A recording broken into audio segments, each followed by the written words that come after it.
Všetkých pozdravujem, všetkých prítomných. Vidím, že vás je tu dosť veľký počet. Stala sa mi nočná mora, možno aj vám ako pedagógom sa občas sníva, že prídete neskôr na vyučovaciu hodinu, alebo si pomýlite deň, a to sa stalo teraz mne, veľmi sa ospravedlňujem. Som tu, dala som vysoký skipping z centra mesta Banskej Štiavnice, výkon veľký, takže verím, že mi to za ten výkon odpustíte.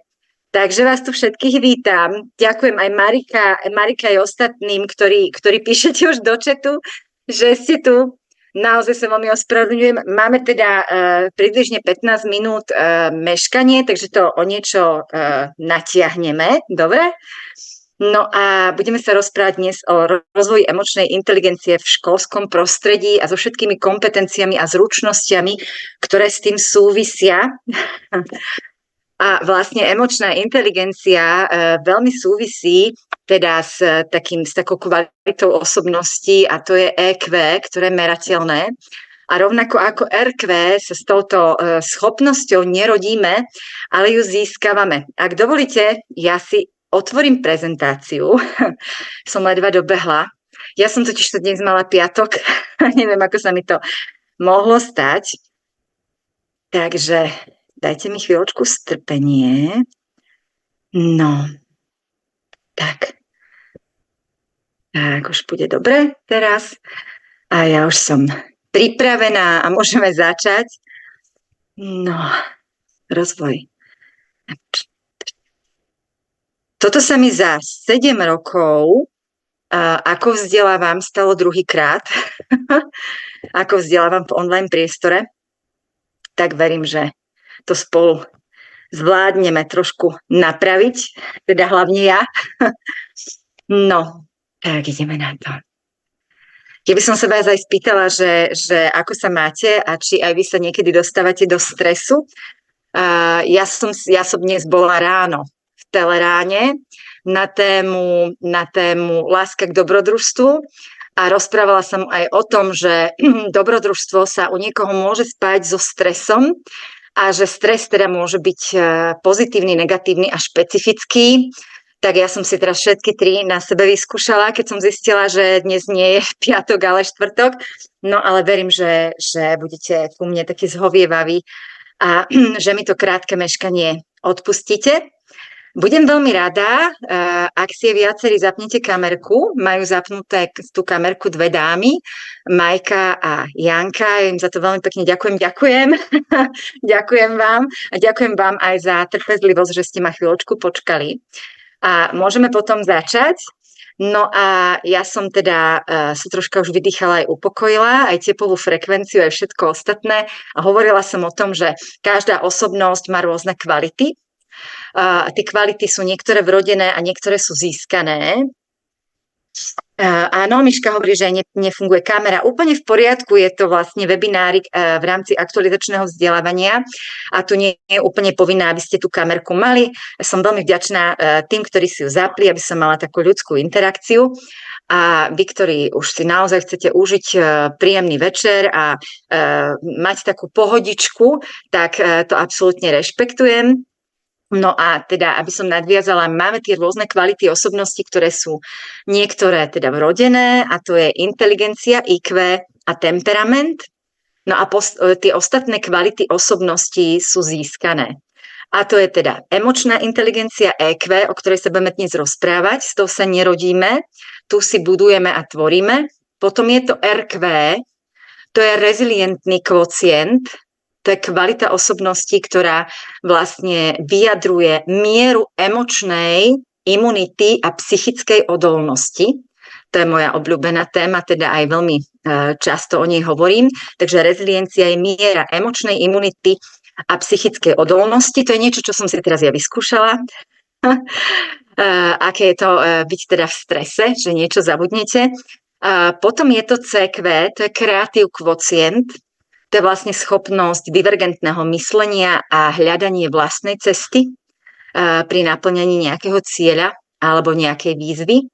No a potom je to napríklad AQ a to je adaptačný kvocient. To je schopnosť adaptovať sa na aktuálnu situáciu alebo meniace sa okolnosti, ktoré sú okolo nás. A my sa dnes budeme teraz rozprávať najmä o emočnej inteligencii a o tom, ako ju rozvíjať v prostredí školy, na úrovni teda aj pedagóga, ale aj hlavne na úrovni dieťaťa alebo mladého človeka. Predpokladám, že ste tu z rôznych stupňov vzdelávania. To znamená, máme tu aj materskú školu. Áno. Dobre, ďakujem. Aby som to vedela tak ako fokusovať, takže aj materská škola, určite tým pádom aj prvý stupeň, druhý stupeň. Máme tu aj strednú školu? Áno, aj stredná škola píšete. Dobre, aby som vedela vlastne, že akým spôsobom to aj na cieľovú skupinu zameriavať, takže budem taká naozaj, možno, že aj z toho širšieho aspektu zaberať túto tému. No a počkajte, ja som si zastielala nesprávny dokument, tak. Takže, ak dovolíte, ja si teda pomôžem aj vizualizáciou samozrejme. Takže ideme sa rozprávať o rozvoji emočnej inteligencii v procese výučby a o tom, čo to vlastne emočná inteligencia je. V rámci akejkoľvek výchovno-vzdelávacej situácie, alebo teda tých edukačných procesov, neexistuje žiadny postup, ani metóda, ani forma práce, v ktorej nie sú prítomné emócie. Emócie sú súčasťou výchovy aj vzdelávania. Edukácia teda je definovaná ako výchovno-vzdelávací proces a nie je náhodou, že výchova je na prvom mieste. Hej. A vlastne tie emócie sú prítomné aj na strane vyučujúceho alebo pedagogického odborného zamestnanca a samozrejme, že emócie sú prítomné veľmi intenzívne v prežívaní detí aj mladých ľudí, bez ohľadu na vek. Hej. No a v podstate to, o čom sa budeme rozprávať, je prirodzená škála ľudských pocitov a emócií. Budeme sa rozprávať o prejavoch emócií detí na rôznych stupňoch vzdelávania, o tom, že by sme mohli a mali prepájať výchovu a vzdelávanie práve cez emócie. Budeme sa rozprávať o technikách zvládania vlastných emócií. Dáme si taký krátky tréning empatie. Učiteľ a rodič ako vzorec správania a konkrétne aktivity v školskej praxi. Ak nám zostane nejaký čas, tak by som prepla možno, že ešte trošku alebo prepojila sa viacej práve na rozvoj reziliencie, ktorý potom je takou nadstavbou k emočnej inteligencii. Takže v podstate my máme prirodzenú škálu ľudských emócií. Podľa zdrojov vlastne máme niekoľko základných emócií a máme vlastne niekoľko odtieňov každej jednej emócie. Ja predsa len si otvorím ešte jednu prezentáciu, ktorá bude podľa mňa pre vás ešte užitočnejšia. Tak, kde vlastne mám najnovšie informácie z oblasti výskumu. Ja si to tu už zdieľam, pretože myslím, že to tam mám oveľa lepšie spracované. Tak, už tam budem. Dobre.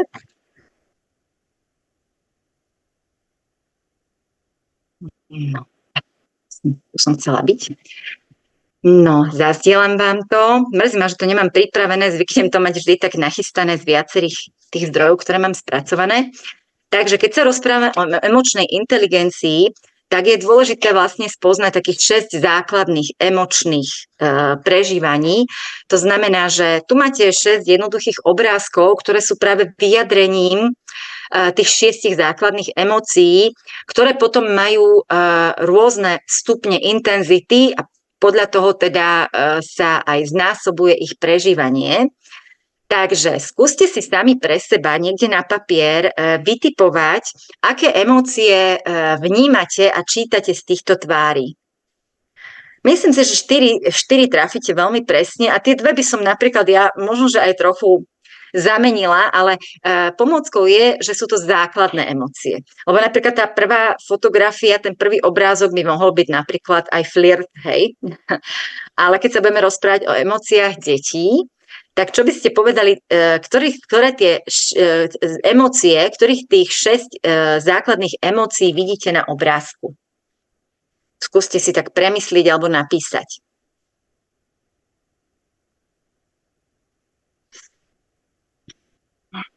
typnite si, hej.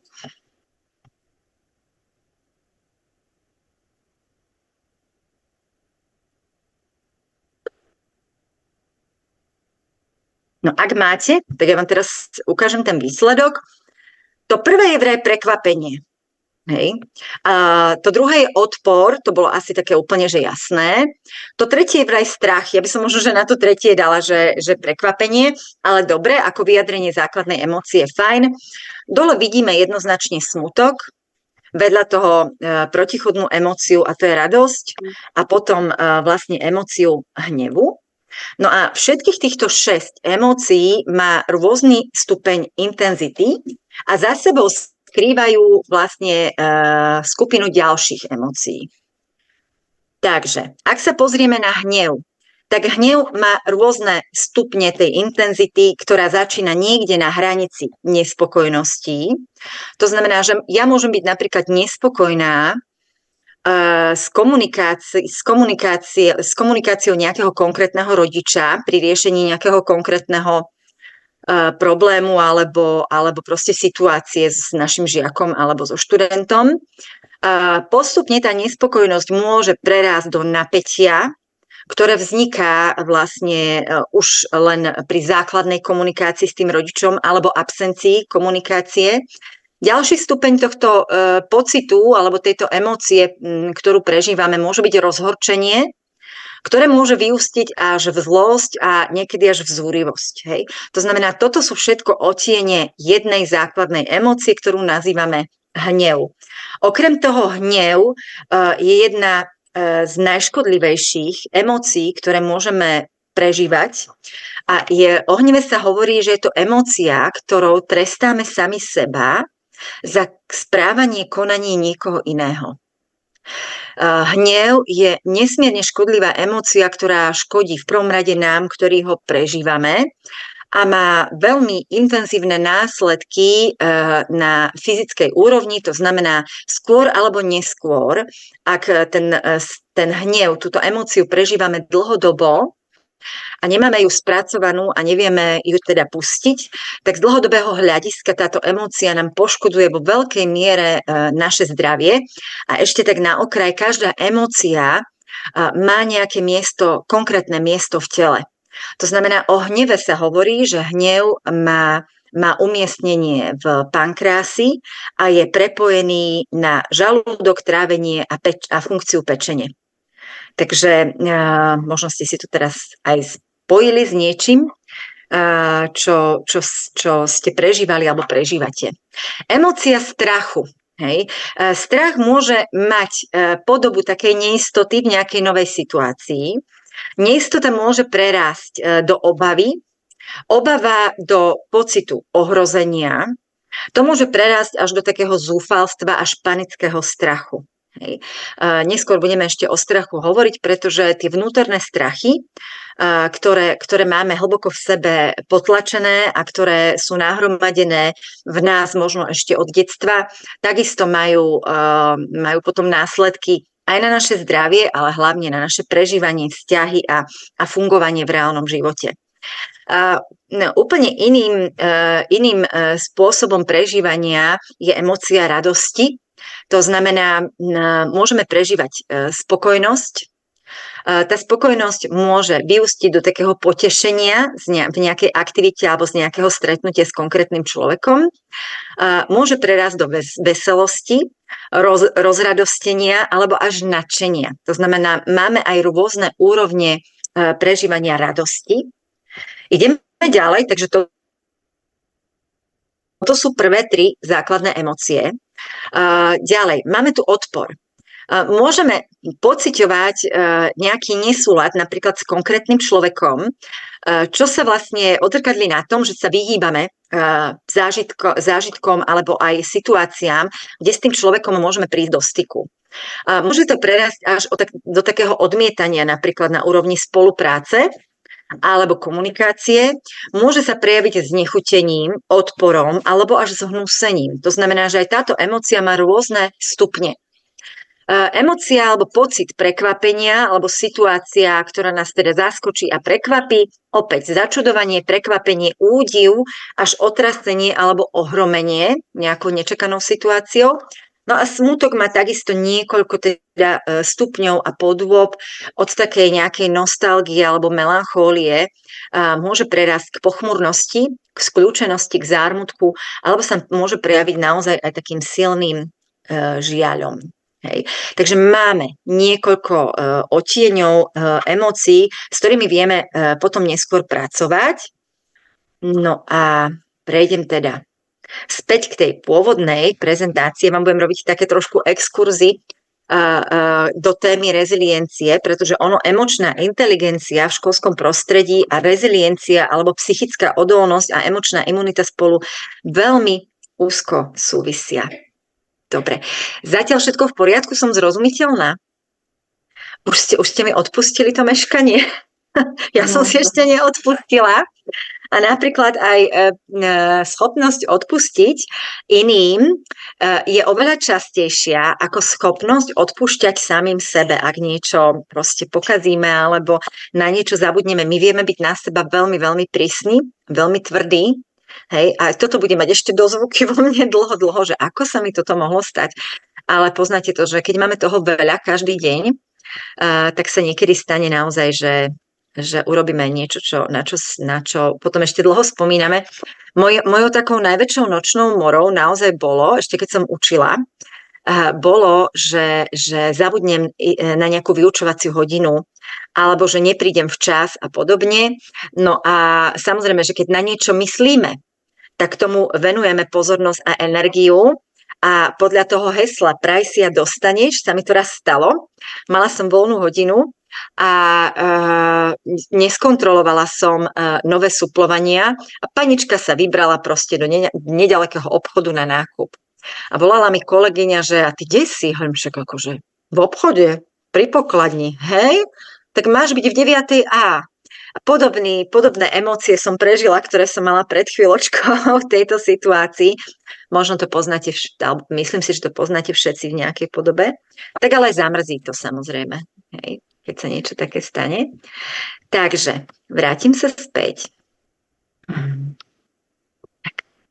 Takže máme, okrem toho, že máme 6 základných emócií, tak podľa tých odborných zdrojov prežívame aj emócie na nižšej úrovni, to je nejaký afekt, hej? To znamená nejaký veľmi silne emočný zážitok.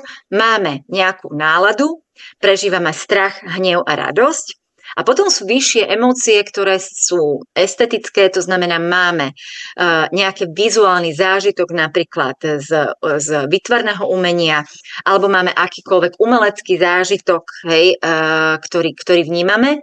Potom sú to emócie intelektové, to znamená, zažívame napríklad radosť z úspechu, hrdosť, hej, budujeme si sebahodnotu a sebavedomie. Ja sem tam niekoho vypnem, ak sa vám to náhodou zapne. No a potom prežívame emócie etické, to znamená, tie sa týkajú nášho hodnotového systému a vlastne takých našich etických, ľudských, morálnych zásad. No a potom sú emócie sociálne, ktoré prežívame pri komunikácii s inými ľuďmi, pri budovaní vzťahov a pri vlastne takej každodennej interakcii s inými ľuďmi. V podstate veľmi zjednodušené vysvetlenie toho, ako fungujeme, ale naozaj toto je veľmi zjednodušené, je, že každý z nás má nejakú časť mozgu posilnenú viac a nejakú menej. Ja som dlhé roky v podstate šírila mýtus o tom, že každý z nás má dominantnú buď pravú alebo ľavú hemisféru. To ste určite počuli. Tí, ktorí máme dominantnú v úvodzovkách, to hovorím, lebo diskutovala som s rôznymi odborníkmi z neurovedy a aj dnes som vlastne v Teleráne bola s jedným kamarátom neurogenetikom a oni sa na tomto veľmi smejú, ale mne to stále dáva veľký zmysel. Tí, čo máme dominantnú pravú hemisféru, sme tie emočné zážitkové typy, veľmi spontánne, ktoré sa rozhodujú na základe intuície, hej, svojich emócií. A to sú osobnosti, ktoré majú veľmi kreatívne myslenie. To sú vlastne v pravej hemisfére je veľmi veľa lokalít, ktoré majú na starosti kreativitu, dynamiku, pohyb v priestore, vnímanie hudby, farieb a podobne. No a vraj teda tá ľavá hemisféra je skôr racionálna, pragmatická, systematická, sú tam centrá logického uvažovania a tak ďalej. Z hľadiska neurovedy je toto veľmi skreslené a jednoduché. My máme 3 úrovni mozgu. Tá najstaršia úroveň mozgu je tzv. Plazí mozog, to je ten najstarší mozog, ktorý má na starosti naše prežitie a tie základné fyziologické funkcie. Potom máme tzv. Limbický mozog a to je mozog, ktorý má na starosti také inštinktívne reakcie, ako je útek, útok, zamrznutie a potom všetky emócie. Až najnovšia vrstva mozgu je kortex a neokortex. Je pravda, že z hľadiska pravej a ľavej hemisféry máme rôzne lokality, ktoré majú na starosti fungovanie nášho mozgu. A sú lokality alebo časti mozgu, ktoré sú zamerané práve na prežívanie emócií a niekedy sa stane, že niekto vplyvom úrazu alebo možno nejakého ochorenia, prasknutá cievka a tak ďalej, že sa mu poškodí nejaká konkrétna časť v mozgu a môže to byť aj časť mozgu, ktorá má na starosti prežívanie emócií. Toto je prípad napríklad Joža Ráža, ktorý pri tej nehode na motorke si poškodil pravú časť hlavy a vo veľkej miere tam mal teda trvale poškodené niektoré miesta a jemu sa vraj úplne zmenila osobnosť a veľmi sa mu eliminovala schopnosť prežívať emócie. Hej. Takže síce to nie je úplne z hľadiska neurovedy pravdivé, ale veľmi zjednodušene sa dá naozaj povedať, že my ľudia máme sklony využívať primárne nejakú časť mozgu viac a niektorú časť zase menej.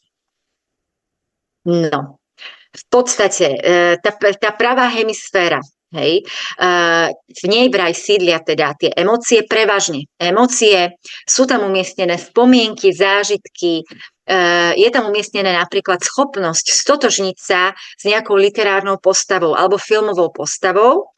No a tá ľavá hemisféra dáva všetkému zmysel, prepája to do nejakého systému, prináša pochopenie, logiku a teda taký ten systémový pohľad. V podstate emócie, keďže sme tu z rôznych aj kútov Slovenska, ale aj z rôznych stupňov vzdelávania, tak sa pozrieme teraz na prežívanie emócií z hľadiska vývoja toho ľudského mozgu alebo teda ľudskej bytosti ako takej. Takže tie prvé mesiace sa vlastne ten človek, ten malý človečik vyvíja na úrovni pociťovania spokojnosti alebo nespokojnosti, čo dáva teda aj patrične najavo. Dokáže však už v prvých mesiacoch života človek prežívať radosť, hnev, strach a aj separačnú úzkosť, to znamená strach z opustenia. Hej? To je tak nejako geneticky dané všetkým živočíšnym druhom. Od veku od 2 do 5 rokov už teda okrem intenzívneho hnevu, pretože to je niekde nazývané v odbornej literatúre aj taká prvá puberta, ale ja mám teda radšej nazvanie toho prvého vzdoru v živote a druhá fáza vzdoru je teda v tom pubertálnom veku. Teda intenzívnejšie dokáže dieťa prežívať hnev, začne pociťovať v niektorých situáciách aj zahambenie, hanbu. Ďalej ľútosť, keď ho niečo mrzí, alebo cíti aj súcit s nejakým iným tvorom. Vyvíja sa a prejavuje sa prvé prosociálne správanie, čiže tie prosociálne emócie. No a sú tu teda základy empatie. Keď sa rozprávame o hanbe ako takej, tak hanba súvisí aj s takou vnútornou neistotou, ktorá sa v detskom veku prejavuje ako hanba, v tom nižšom veku a v pribúdajúcimi rokmi dieťa dokáže už preciťovať a prežívať veľmi intenzívne napríklad trému. Téma trémy je tiež jedna z mojich obľúbených tém, pretože tréma je niečo, s čím sme sa nenarodili. Žiadne dieťa sa nenarodí s trémou alebo s pocitom hanby. Tieto emócie prichádzajú na základe prvých skúseností pri sociálnych interakciách, čiže sú to zážitky s inými deťmi, s rodičmi a podobne. A veľmi často počiatky týchto emócií práve prichádzajú zo strany rodičov, ktorí zahambujú dieťa, ak napríklad nedokáže si podľa ich predstav osvojiť hygienické návyky, alebo nedokáže ovládnuť svoje emócie, hádže vecami, hádže sa o zem a rodičia začnú prvýkrát používať slovo hambiť sa, hej, alebo hanbi sa, hanbím sa za teba, robíš hanbu. A tu sú vlastne veľmi intenzívne počiatky, napríklad aj teda vnútornej neistoty, ktorá prerastie neskôr do trémy. Hej. Tréma je tiež témou, veľmi silnou témou pri emočnej inteligencii a ak budete chcieť, tak ja vám potom k tréme ešte poviem aj viac. Dobre? Takže ideme späť. Tak. Prichádza predškolský vek, to znamená okolo toho 6., niekde 7. roku a tu už sa naozaj naplno rozvíja emočná inteligencia, to znamená, tu už je aj merateľné EQ, ktoré bolo doteraz teda nejako vývojovo ešte len na polceste a vznikajú prvé vzťahové emócie. To znamená takéto uvedomenie si vzťahových väzieb pevnejších, ktoré to dieťa tvorí. V školskom veku prichádza rozvoj tých vyšších emócií, o ktorých sme sa rozprávali, no a v puberte a v adolescencii už prichádza veľmi silná intenzita emócií, pre ktoré je taká typická premenlivosť, výbušnosť, nestálosť, ambivalentnosť a podobne. No. V podstate, keď sa pozrieme na edukáciu a emócie, ktoré vlastne v tej našej práci vstupujú do procesu, tak to, čo vlastne naozaj tvorí ten efekt a vlastne uľahčuje proces učenia sa, je vytváranie vonkajších podmienok, to znamená, sú to podmienky učenia, priestor, osobnosť učiteľa, vzťahy, ktoré sú v triede, spôsob komunikácie, pravidlá, ktoré fungujú v tejto sociálnej skupine a podobne. To znamená, môžeme hovoriť o prostredí materskej škôlky, ktorá je typická práve napríklad tými podmienkami a prostredím, ktoré je stimulujúce na úrovne farieb, tvarov, obrázkov, rozprávkových bytostí a tak ďalej. Ale môžeme hovoriť aj o vonkajších podmienkach napríklad na úrovni 2. stupňa alebo strednej školy, kde tiež tie vonkajšie podmienky veľmi výrazne zasahujú do vnútornej motivácie a emočného prežívania jedinca v prostredí školy. No a potom sú to vnútorné podmienky, to znamená taká práca na sebe, typ osobnosti, spôsob, akým sa napríklad v rodine spracovávajú emócie a tak ďalej, o tom ešte budem hovoriť. No a to má vplyv nie len na kognitívne procesy, spracovávania informácií, to znamená, keď sú správne nastavené vonkajšie aj vnútorné podmienky, tak procesy učenia sa tej kognitivizácie vlastne v rámci edukácie sú ideálne. No a rovnako aj tie emocionálno-motivačné sprievodné procesy sú prítomné. Jedno bez druhého nemá tú intenzitu ani efekt. Hej. No a potom výsledkom sú kvantitatívne a kvalitatívne zmeny vo vedomostiach. Kvalitatívne to je vlastne tá úroveň tých vedomostí a kvantitatívne je vlastne množstvo vedomostí alebo zručností, ktoré nie sú teda len vedomosti v rámci predmetu, ale aj napríklad sociálnych zručností. No a v podstate všetko aj v našom živote a v našom prežívaní, ale aj v prežívaní detí alebo mladých ľudí je o takomto rozhodnutí urobiť v niečom nejaký posun alebo urobiť niečo, čo mi uľahčí ten život v školskom prostredí. A niekedy malá zmena v myslení, ktorú môžeme docieliť práve my, pedagógovia, vychovávateľi a tak ďalej. Malá zmena v myslení dokáže rozpohybovať a spustiť množstvo zmien, ktoré potrebujeme v tých deťoch a mladých ľuďoch dosiahnuť. Ja to veľmi rada prirovnávam k týmto ozubeným kolieskám, to znamená, že stačí rozpohybovať v nejakej konkrétnej pedagogickej situácii jedno koliesko a vlastne sa chytí postupne celý systém a my dokážeme potom vlastne plniť ten cieľ, ktorý máme. Ja som pred asi 2 rokmi napísala jeden program, ktorý sa nazýva Ako pripraviť deti na svet a svet na deti. A tam som spracovala podrobne 5 modulov, ktoré sú potrebné na to, aby sme tie deti naozaj pripravili na svet a aby boli vlastne odolné vo svete plnom nástrah, tlaku na výkon, manipulácií, podvodov, hoaxov a rôznych iných nástrah, teda, ktoré na ne číhajú. No a v podstate to zameranie, ktoré chceme niektorými aktivitami naplniť alebo deťom ukázať, môže byť vyjadrené napríklad to, že naučíme deti ovládať vlastnú náladu. To znamená pracovať s vlastnými emóciami. Tu trošku narážam na to a presne včera som mala vlastne ďalšiu časť inovačného vzdelávania s názvom Reziliencia v školskom prostredí. My potrebujeme učiť deti pracovať s emóciami, ale je to pre nás vždy výzva, pretože som si ja napríklad uvedomila, že nás to nikto nikdy neučil, moju generáciu, a že vlastne nemáme ani nástroje, ani stratégie, ako niektoré situácie zvládať.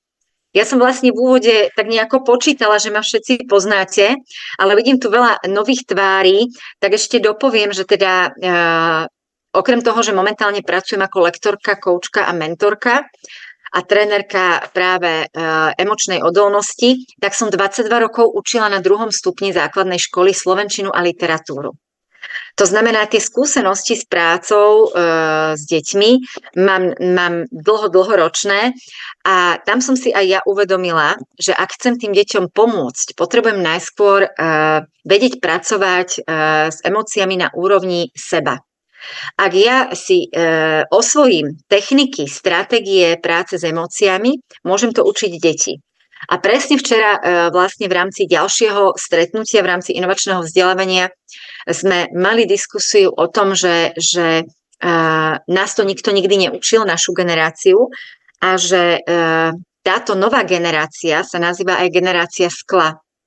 Nazýva sa tak preto, lebo jednak vyrastajú s displejom pred očami, s obrazovkou, s monitorom, to je asi jasné, ale zároveň je to generácia skla aj preto, lebo táto generácia, ktorá sa narodila po roku 2010, je generácia mimoriadne krehkých bytostí.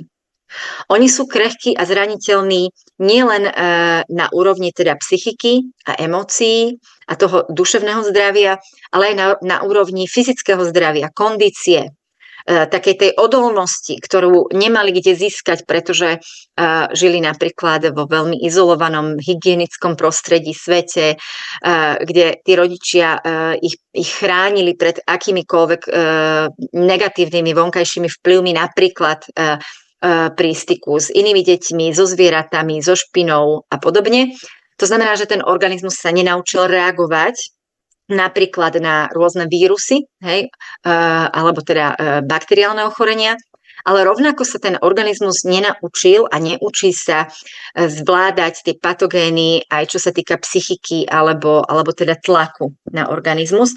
No a to, čo je vlastne smutným dôkazom toho, že to, čo hovorím, je naozaj taká tá smutná realita, je, že v roku 2023 na konci vlastne na Slovensku výskumy dokázali, že oproti roku 2022 sa zdvojnásobil počet samovrážd detí a zdvojnásobil sa aj počet samovrážd detí do 10 rokov.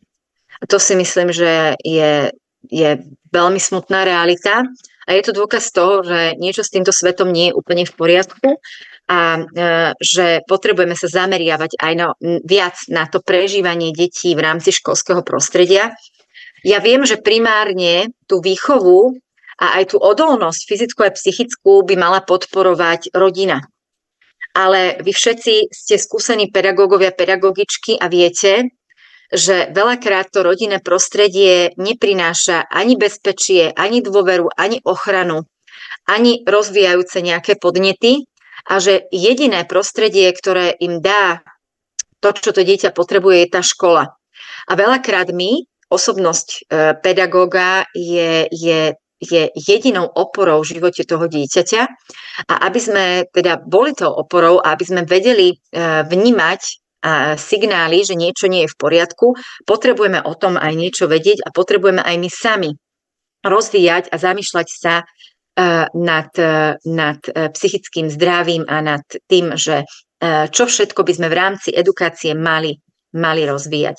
Takže poďme sa pozrieť na to ešte raz. Schopnosť ovládať vlastnú náladu. Ak dieťa naučíme schopnosť pracovať s tými emóciami na úrovni ich intenzity a ovládania, tak ich učíme napríklad aj schopnosť odložiť uspokojenie. Čo to znamená? Uspokojenie na úrovni budovania frustračnej tolerancie. Frustračná tolerancia je vlastne trpezlivé odkladanie svojich vlastných potrieb, ktoré by malo vlastne vzniknúť alebo malo by sa tvoriť už v období raného detstva. Viem, že tu máme aj kolegynky z materskej školy, takže vy viete veľmi dobre, aké deti prichádzajú do prostredia materskej školy a ako málo sú vybavené napríklad frustračnou toleranciou. To znamená, že tieto deti sú zvyknuté dostať hneď to, čo chcú a potrebujú.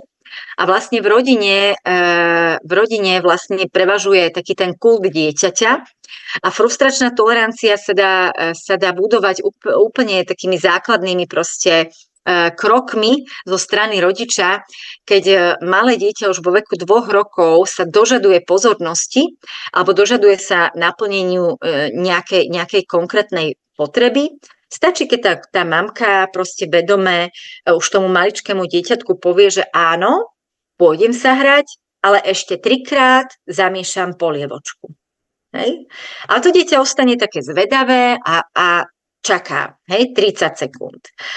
Následne odkladá vlastne to uspokojenie potrieb toho dieťaťa, mamička zase o niečo dlhšie a dlhšie a tým pádom príde to dieťa už vybavené s tým, že nie je stredom vesmíru a že jednoducho aj v škôlke nie sú tam všetci okolo neho na to, aby naplňali jeho potreby. Takže frustračná tolerancia súvisí so schopnosťou odkladať nejaké uspokojenie. Ďalej, rozvíjajú si schopnosť zvládať stres. Schopnosť alebo vôľu nevzdávať sa.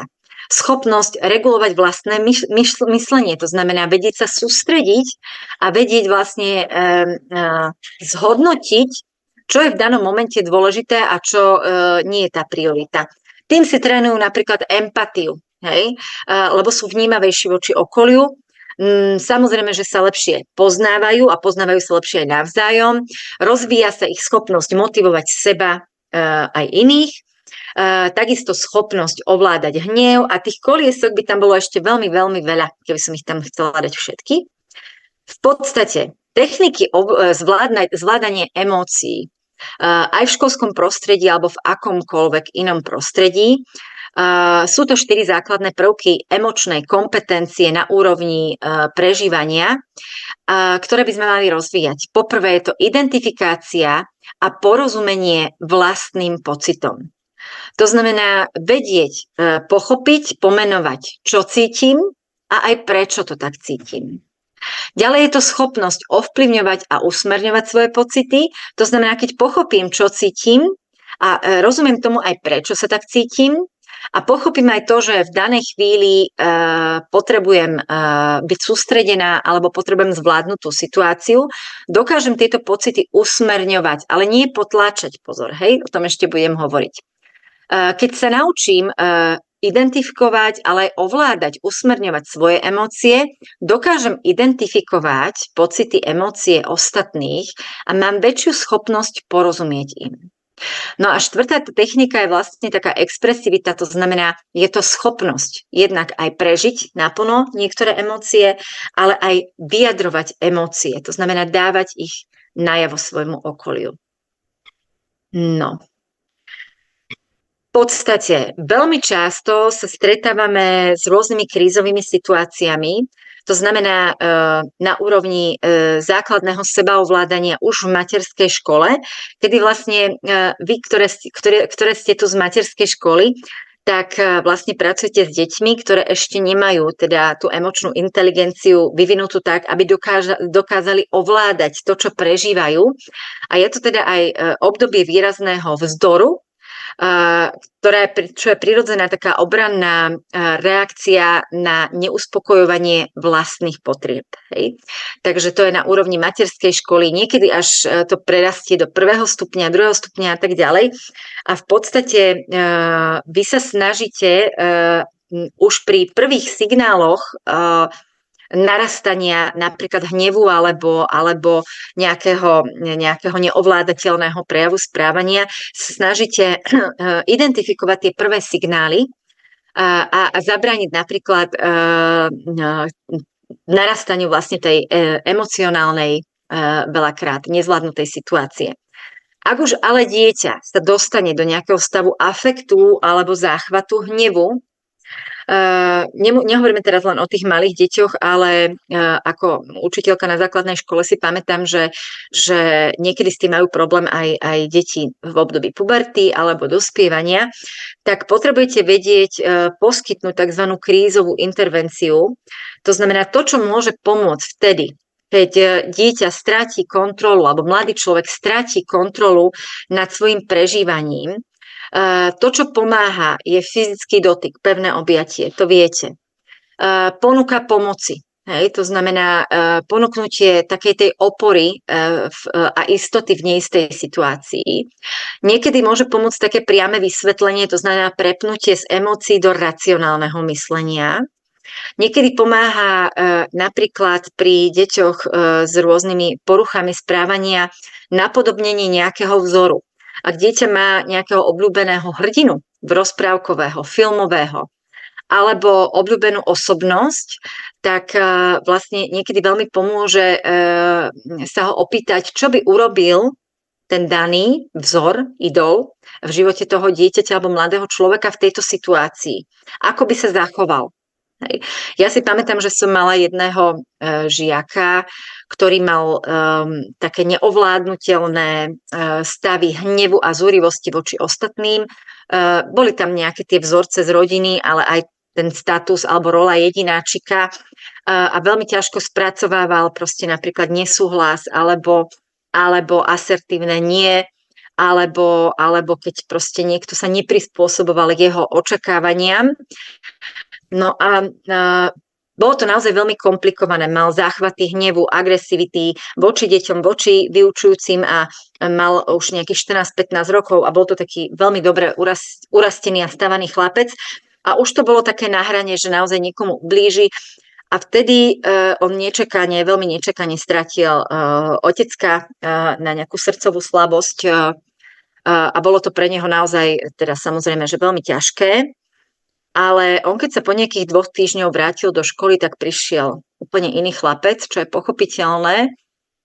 Ale ja som mu vlastne aj na tej poslednej rozlúčke s jeho ockom povedala takú tú myšlienku, že ocko nikdy neodíde, pretože ocko je tu stále s ním, pretože kus neho žije v ňom. A ja som videla, že v tej chvíli sa on naozaj hlboko zamyslel a niečo sa v ňom pohlo. A potom mi povedal, že mu to veľmi pomohlo, lebo kedykoľvek nevedel, ako sa zachovať, alebo ho ovládli práve znova tie negatívne pocity, tak si vnútorne položil otázku, že ako by sa v tejto situácii zachoval môj ocko. A toto mu veľmi pomáhalo cez takéto napodobnenie toho vzoru zvládnuť tie svoje emócie a lepšie s nimi pracovať, lebo jeho ocko bol veľmi taký pokojný, vyrovnaný a veľmi taký dobrý človek. No, riadenie konverzácie, to znamená, viete dobre, že komunikáciu vedie ten, kto kladie otázky. Otázky sú prejavom pozornosti a záujmu od druhého človeka. Takže riadenie konverzácie znamená, že ovládame umenie klásť otázky a kladieme otázky, ktoré smerujú k tomu, aby si to dieťa alebo mladý človek odpovedal vnútorne. Ja som zvykla povedať, že nemusíš odpovedať nahlas. Sám v sebe si odpovedaj, hej, a viedla som ho vlastne tou komunikáciou k tomu upokojeniu. Ambivalencia znamená, že niekto môže v jednej chvíli prežívať veľmi silné, ale zaujímavé je, že protichodné emócie. Ambivalencia emócií znamená, že vlastne v jednom momente prežívam emóciu napríklad voči svojmu dieťaťu. Niečo vyvedie a ja pocítim naozaj veľmi silný hnev alebo sklamanie. Ale zároveň v tom momente cítim aj tú lásku a potrebu chrániť to dieťa. To znamená, že v jednom momente prežívam množstvo protichodných emócií, ktoré mnou lomcujú, a to sa nazýva ambivalencia emócií. U detí je to ešte výraznejšie, pretože hlavne menšie deti majú tzv. Čierno-biele videnie. Niečo je buď dobré alebo zlé, ale v podstate to majú aj puberťáci, hej? Nechápu, že medzi dvomi hraničnými emóciami je množstvo iných odtieňov emócií, s ktorými sa dá pracovať. Takže to je ambivalencia.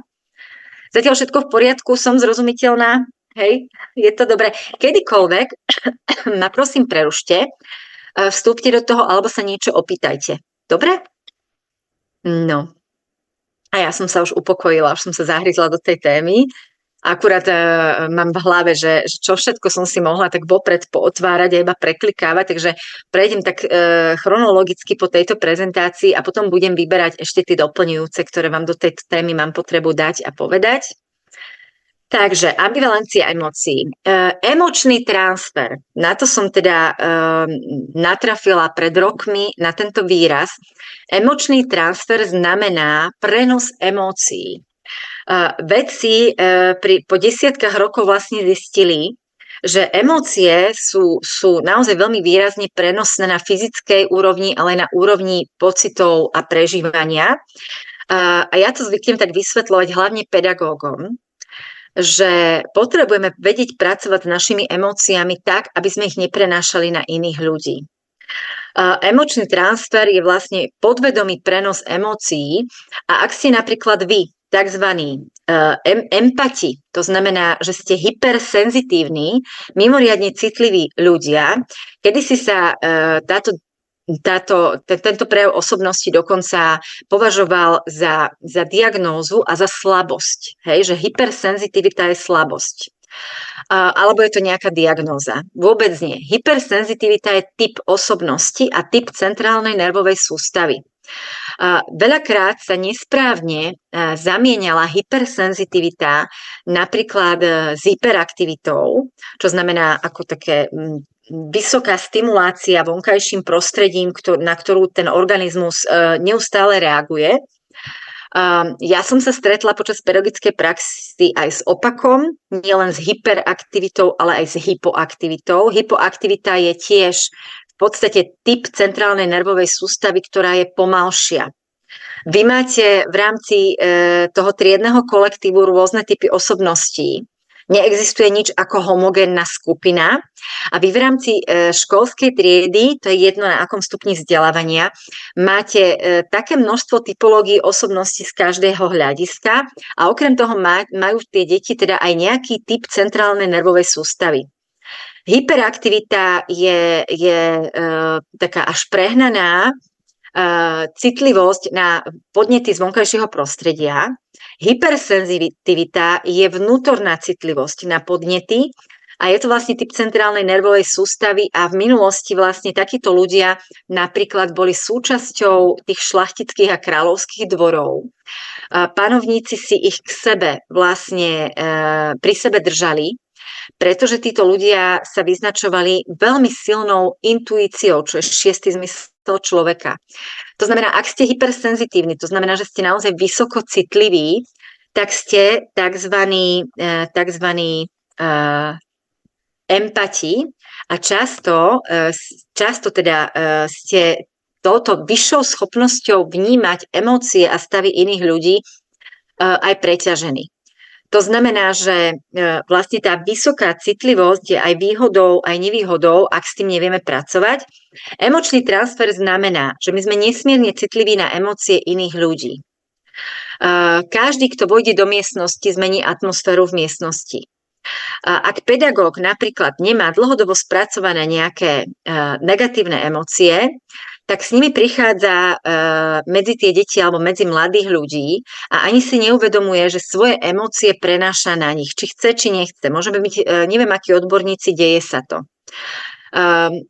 niekedy v prítomnosti niektorých ľudí cítime tak intenzívne tlak, alebo sa nám tak výrazne rozsvietia kontrolky v hlave, že po pár minútach s týmto človekom sme preťažení a unavení.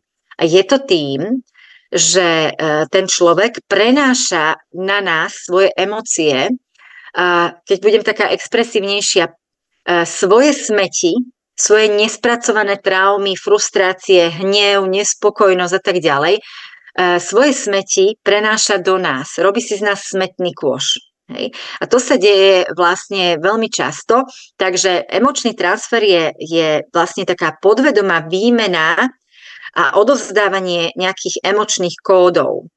A funguje to od pradávna a napríklad možno ste sa ocitli v situácii, kedy nejaký človek vo vašej prítomnosti bol veľmi rozrušený. Ak je človek rozrušený, tak mu bije srdce a má teda zvýšenú frekvenciu tepu a má veľmi vysoký zvýšený tlak. A po chvíli si uvedomíte, že aj vám bije to srdce a že vlastne cítite vysokú mieru stresu.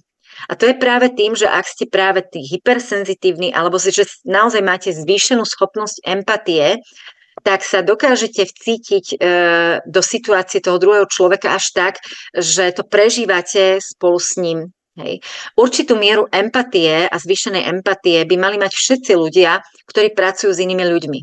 To sú tzv. Propersonálne a pomáhajúce profesie. Učitelia, zdravotníci a sociálna oblasť. Takže za mňa niečo odpúšťať iným ľuďom, to je dobré, ak to takto máte. Odpustenie je naozaj schopnosť zrelej osobnosti. Nie je to vždy ľahké vedieť odpustiť. Aj iným, aj sebe, samozrejme. Niekedy iným odpustíme ľahšie ako sebe. O tom som už hovorila, som si to práve vyskúšala pred chvíľočkou. Takže emočný transfer, imitácia, to znamená... Áno, samozrejme. Či môžem k tomu transferu? Ja už som tak strašne dávno spozorovala, že keď mi do triedy prišiel úplne nový žiak sa teda predstaviť a prijali sme ho v triede, tak som si všimla, že tie deti ako keby mali, ja som tomu hovorila vždy, že tykadla. Ku komu inklinoval, tak poväčšinou teda takého žiaka som plus minus dostala ako povahovo, typovo. A zväčša sa mi to osvedčilo, že to sedelo úplne presne pri deťoch, ktoré boli že hyperaktívne, mali toto ADHD potvrdené. A to aj bez toho, aby som mala papiere, som od maminky pýtala, že či teda s tým chlapcom počase niečo nie je. Až teda neskôr som sa dozvedel, že áno, Asperger a ďalšie iné poruchy aj pozornosti a teda väčšinou vždy, keď si sadol k niekomu, tak to proste bolo a nikdy sa nevideli, nikdy sa nepoznali, že prišlo to dieťa z východu na západ, prvýkrát sa stretli v tej triede a proste sadlo to úplne. Takže ako potvrdzujem, že deti majú tykadla. Tykadla, to ste krásne nazvali. Ja som to krásne. My už sme možno, že niekedy takí zdeformovaní, že máme nejaké predsudky alebo stereotypy v komunikácii s inými ľuďmi, ale deti sú čisté.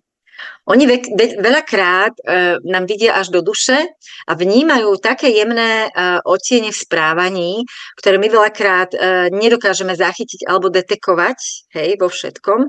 Takže ja používam takú vetu, že s vekom prichádza múdrosť, ale niekedy príde len ten vek.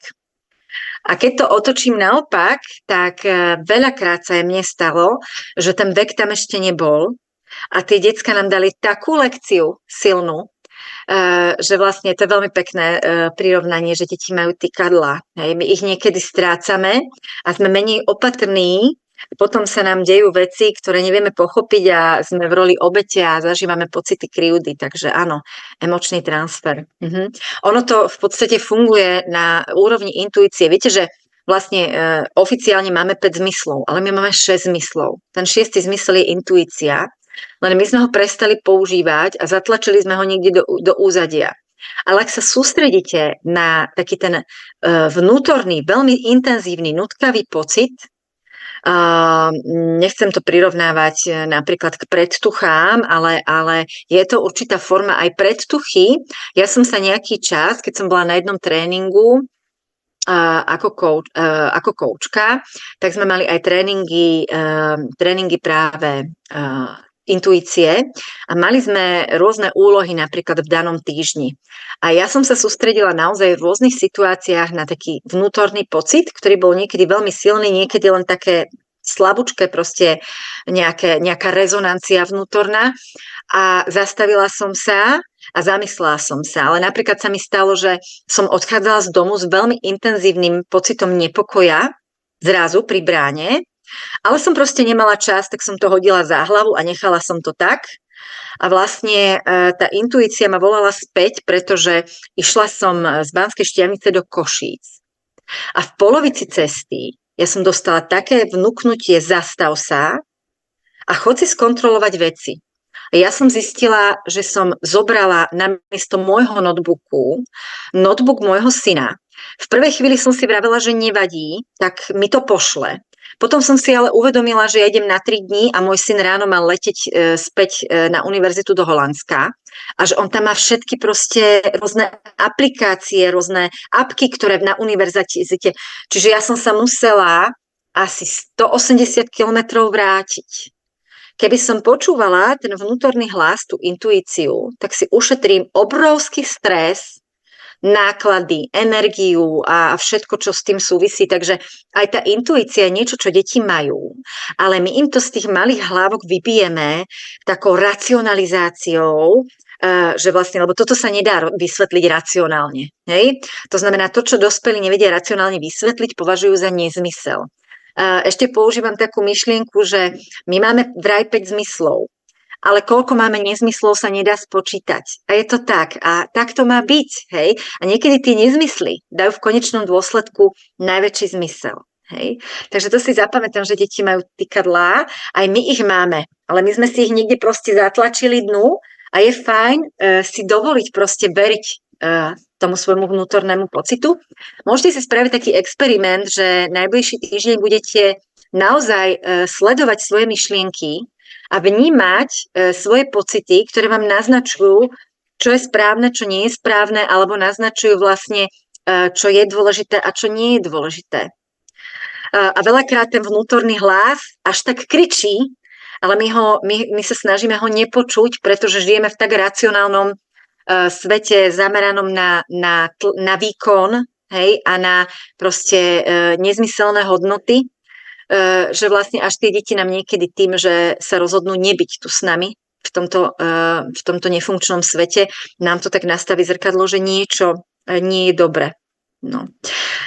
Dobre, ja som si ešte prepla, keď sa rozprávala vlastne Ľudmilka o tej empatii alebo intuícii, tak som vlastne prepla ešte do tej ďalšej prezentácie, do ktorej budem občas preklikávať, že každý človek má nejakú mieru empatie, ktorá je jedna zo zložiek emočnej inteligencie. A rozoznávame v psychológii 3 typy empatie. U každého človeka môže byť veľmi dominantná jedna, ale môžete mať aj kombináciu 2 alebo dokonca aj všetkých 3, ktoré sa ozvú v rôznych situáciách. Fyzická empatia znamená, že sme tak naladení na fyzické príznaky iných ľudí, že máme tendenciu absorbovať ich až do nášho tela. To znamená, reagujeme na úrovni tela. Ak je niekto v strese v našej prítomnosti, tak napríklad nás rozbolí žalúdok. Alebo ak je niekto pod tlakom, tak my absorbujeme ten tlak a máme z toho migrénu. Ak sme tento druh empata, tak môžeme vlastne zažívať rôzne nevysvetliteľné zdravotné ťažkosti, ktoré vlastne nie sú nejako podložené somaticky a medicínsky, ale my ich napriek tomu prežívame. Ak máte ťažkosti na fyzickej úrovni a lekári nedokážu nájsť zdroj, spúšťač alebo nejaké dôkazy o tom ochorení, tak pravdepodobne absorbujete ochorenia alebo nejaké fyzicky náročne prežívané situácie od iných ľudí. Hej, a to sú ľudia, ktorí to môžu robiť vedome, ale aj nevedome, že na nás proste prenášajú svoju fyzickú nejakú bolesť. Hej. Takže fyzická empatia. Potom je emocionálna empatia, to znamená, veľmi intenzívne zachytávame emócie iných ľudí a vlastne fungujeme niečo ako špongia pre pocity ostatných ľudí. To sme my, ktorí sa dokážeme proste rozplakať pri filme, ktorí proste prežívame napríklad strach, ak vidíme, že sa bojí niekto iný.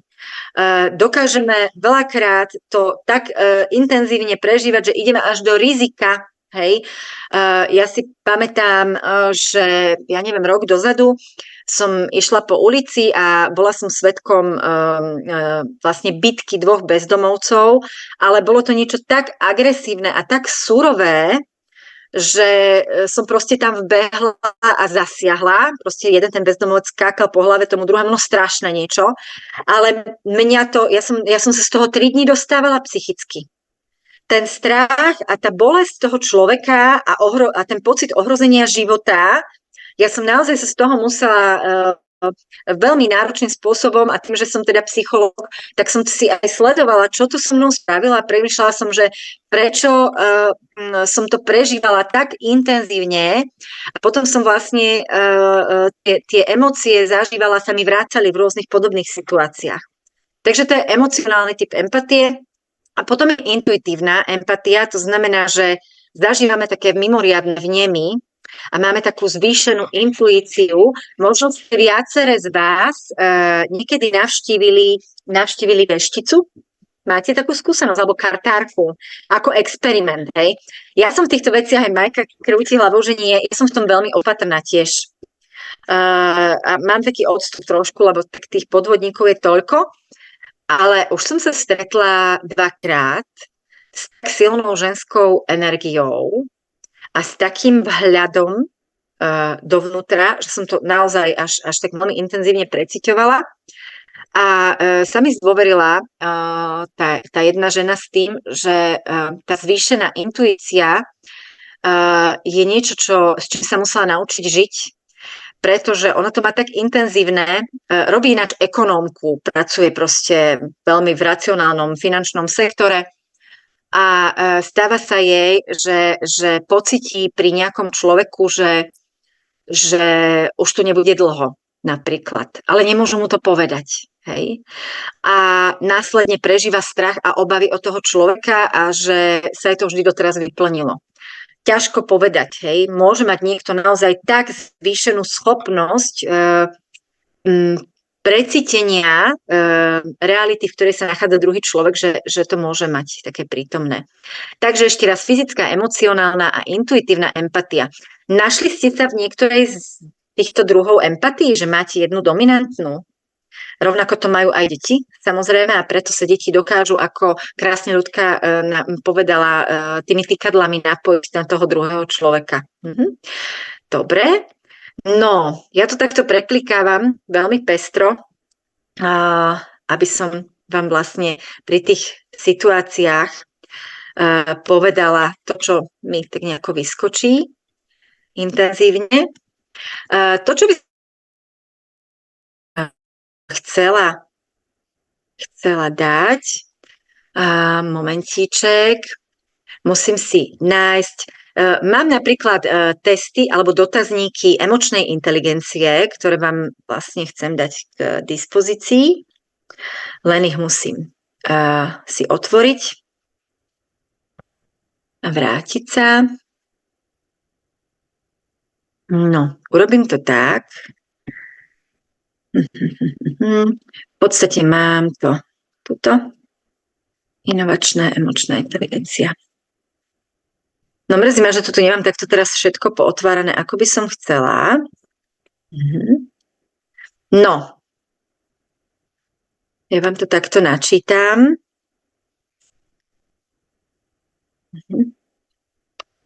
No nemám to tu pootvárané, tak teraz tak trošku zmetenie to tu hľadám. Mám to.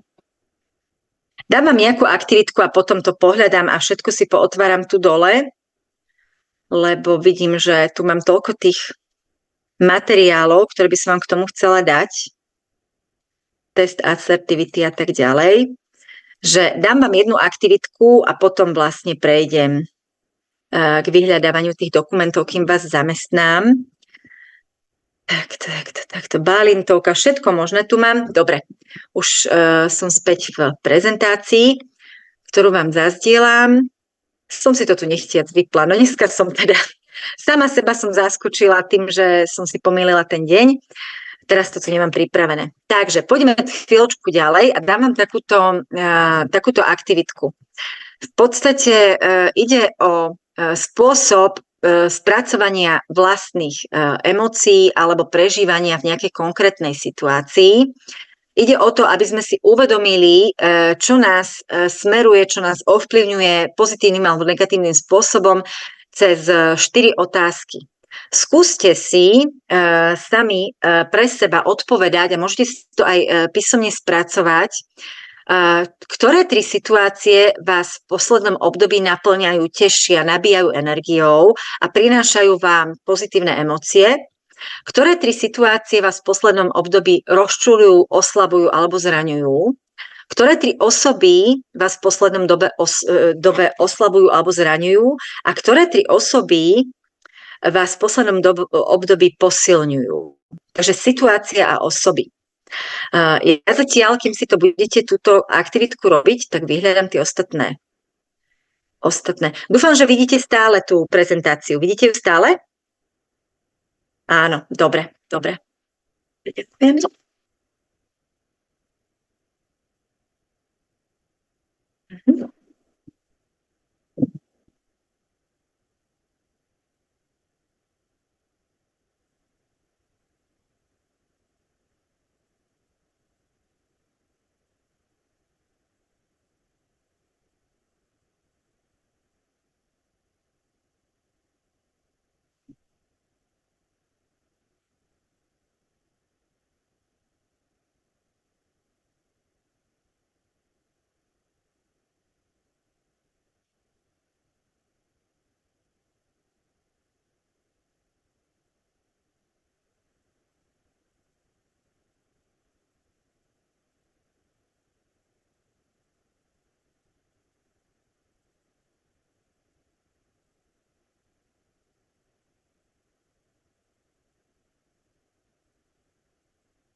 No, možno už aj máte.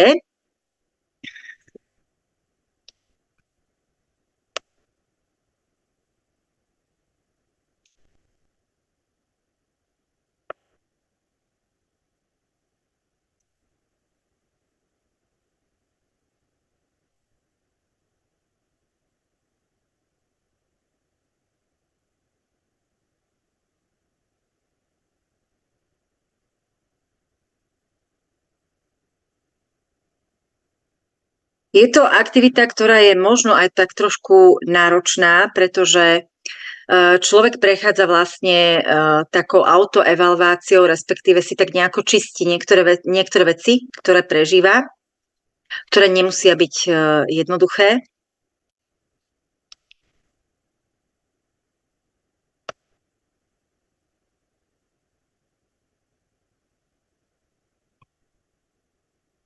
No a už som našla vlastne tie zdroje, takže ja vám, kým ešte pracujete, tak ja vám dám do chatu niektoré materiály. Tak, len sa musím preklikať. tam je problém to, že ak chcem niečo dať do chatu, tak musím to vypnúť a potom sa preklikávať vlastne cez viacero položiek. Takže kým robíte túto aktivitku, ja vám dám materiály do chatu.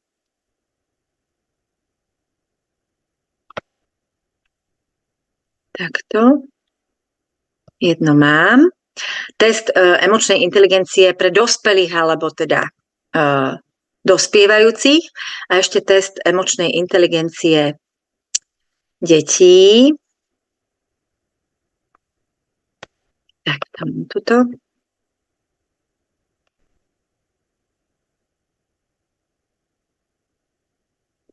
No a s emočnou inteligenciou súvisí aj sociometria vzťahov v triede, takže vám dám ďalšiu aktivitku.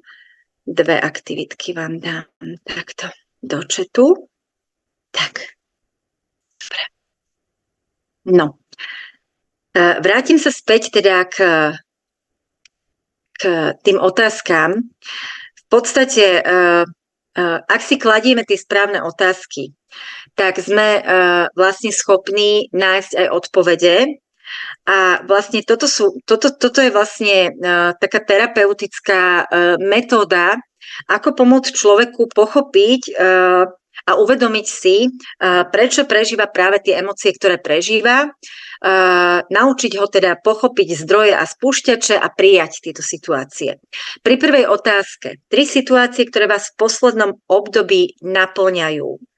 To znamená, to sú zdroje radosti, to sú aktivity, ktoré vám prinášajú rovnováhu, potešenie, pocit uspokojenia a tieto otázky vlastne viete klásť aj deťom, aby si uvedomili, ktoré situácie, aktivity, činnosti sú pre nich zdrojom radosti alebo spokojnosti alebo zdrojom takého pokoja. 3 situácie, ktoré vás v poslednom období rozčuľujú, oslabujú alebo zraňujú. Opäť pomenovanie zdrojov negatívnych emócií, negatívneho prežívania a zážitkov. Ja sa zvyknem teda potom pýtať pri obidvoch otázkach. Čo môžem urobiť ja sama preto, aby som tieto situácie zažívala, tie pozitívne, častejšie? Čo mám urobiť preto, aby tie pocity, ktoré sa s tými situáciami spájajú, aby som ich teda zažívala pravidelne. A potom 3 situácie, ktoré vás v poslednom období rozčuľujú opäť. Čo môžem urobiť preto, aby som tieto emócie zažívala menej často alebo aspoň menej intenzívne. Hej? Ďalšia dvojica otázok. 3 osoby, ktoré vás v poslednom období oslabujú a zraňujú. Toto je vlastne veľmi citlivá otázka, pretože často si uvedomíme, že sú to ľudia, ktorých máme radi a ktorí sú nám veľmi blízki. A môže to byť aj niekto, komu sme absolútne vždy dôverovali, odovzdali mu vlastne kľúč vlastne k našim emóciám a on to v poslednom období možno zneužíva a je zdrojom proste takých tých negatívnych emócií alebo zraňujúcich situácií. A tu opäť, čo môžem urobiť preto, aby to tak nebolo? Máme vždy možnosť odkomunikovať si to, alebo ak neprichádza k náprave, tak proste jednoducho toho človeka zo svojho života dostať preč alebo obmedziť teda komunikáciu s ním. No a 3 osoby, ktoré sú v poslednom období tie, ktoré nás posilňujú a nabíjajú. Veľmi často to bývajú ľudia, o ktorých si to ani neuvedomujeme a to, že nás posilňujú, považujeme za úplnú samozrejmosť. A ono to tak samozrejme nemusí byť, pretože ak iba berieme a nedáme späť, tak od tých ľudí potom môžeme prísť. No, do chatu vysvetlím to, čo som vám vlastne do chatu vložila. Momentiček, toto dám dole. A ideme tak, že máte tam test emočnej inteligencie, práve ho otváram, aby som vám ho zazdielala. Pre dospelých alebo dospievajúcich. Vôbec nevadí, že sú tam proste obrázky z nejakých filmov, ktoré sú filmy nášho mládí, ale je to typ otázok, ktoré vlastne prinášajú takéto uvedomenie alebo spoznanie vlastných emócií. Takže toto je test pre dospelých, taký myslím si, že veľmi stručný, jednoduchý. Čakajte, tuto sa to nejako... ten obrázok rozhodil. Takto. Potom tu máte vlastne test emocionálnej inteligencie. Uložiť, neuložiť. Takto. Test emocionálnej inteligencie detí. Opäť vám ho zazdielam. Ja som ho robila, keď som pracovala, alebo zostavila veľmi jednoducho, keď som pracovala v pedagogicko-psychologickej poradni s deťmi s poruchami správania. Takže opäť je vhodný pre menšie deti, v materskej škole ústne samozrejme spracovať s dieťaťom a tu je vlastne vyhodnotenie. Viete si urobiť aj takú sociometriu a prehľad, ako sú na tom deti s emočnou inteligenciou vo vašej triede. Ďalej, toto som vám dala náhodne takú aktivitku, hneď vám to ukážem. Sociometria mojej triedy, a to je veľmi jednoduchá aktivita, skôr pre menšie deti, ale dá sa modifikovať aj pre väčšie deti. Takže hru, ktorú vlastne som hrávala s deťmi veľmi rada, sedíme v kruhu a po pravici teda máte voľné miesto a vyzvete teda, ak sú to menšie deti, tak im vysvetlíte, čo je to pravá ruka a chytíte pravou rukou prázdnu stoličku a poviete, že po mojej pravici je voľné miesto a sadne si na ňu napríklad Miško, pretože mi dnes pomohol poupratovať farbičky. Viem, že mi toto posiela nejaká pani učiteľka z materskej školy a robí to pravidelne a vlastne tak rozvíja alebo tvorí tzv. Rituál vďačnosti navzájom. No a potom je tu veľmi šikovný pracovný list, ktorý som používala aj ja ako triedna učiteľka. Nazýva sa sociometria plavba loďou a je to vlastne taký dotazníček, ktorým dokážete vlastne zistiť, aké vzťahy, aké emócie medzi deťmi vlastne kolujú a vlastne vy sa pýtate deti, alebo deti odpovedajú na otázky, ktoré sú v tomto dotazníčku umiestnené alebo teda vypísané. Ide o to, že deti vlastne si majú voliť pri plavbe loďou, hej, okolo sveta, kto z triedy by mal na tej lodi akú rolu a akú funkciu a aké vlastne emócie si každé to jedno dieťa spája s ostatnými. Takže toľko k pracovným listom, ktoré môžete využiť. No... Momentíček. Takto. Ja sa tu tak prepínam. Takto. Tak. Ideme ďalej. Ešte pozriem sa, že ten čas celkom ako postupil veľmi rýchlo pri tejto téme. No, tréning empatie. Aby sme vlastne mohli rozvíjať empatiu u detí, tak potrebujeme využívať aktivity, ktoré nám to umožnia. Storytelling, alebo teda sila príbehov, je cesta k tomu, aby deti zažívali emócie pri stotožňovaní sa s postavami v knihe alebo vo filme, alebo s postavami alebo s osobami v rozprávaní. Určite aj vy ste už vyskúšali v rámci akejkoľvek hodiny porozprávať deťom príbeh a viete, že deti príbehy počúvajú veľmi rady. A to je jedno, aká to je veková kategória. A ak ide o príbeh, ktorý prináša aj nejaké emócie, tak o to viacej vlastne ten príbeh má potom dopad.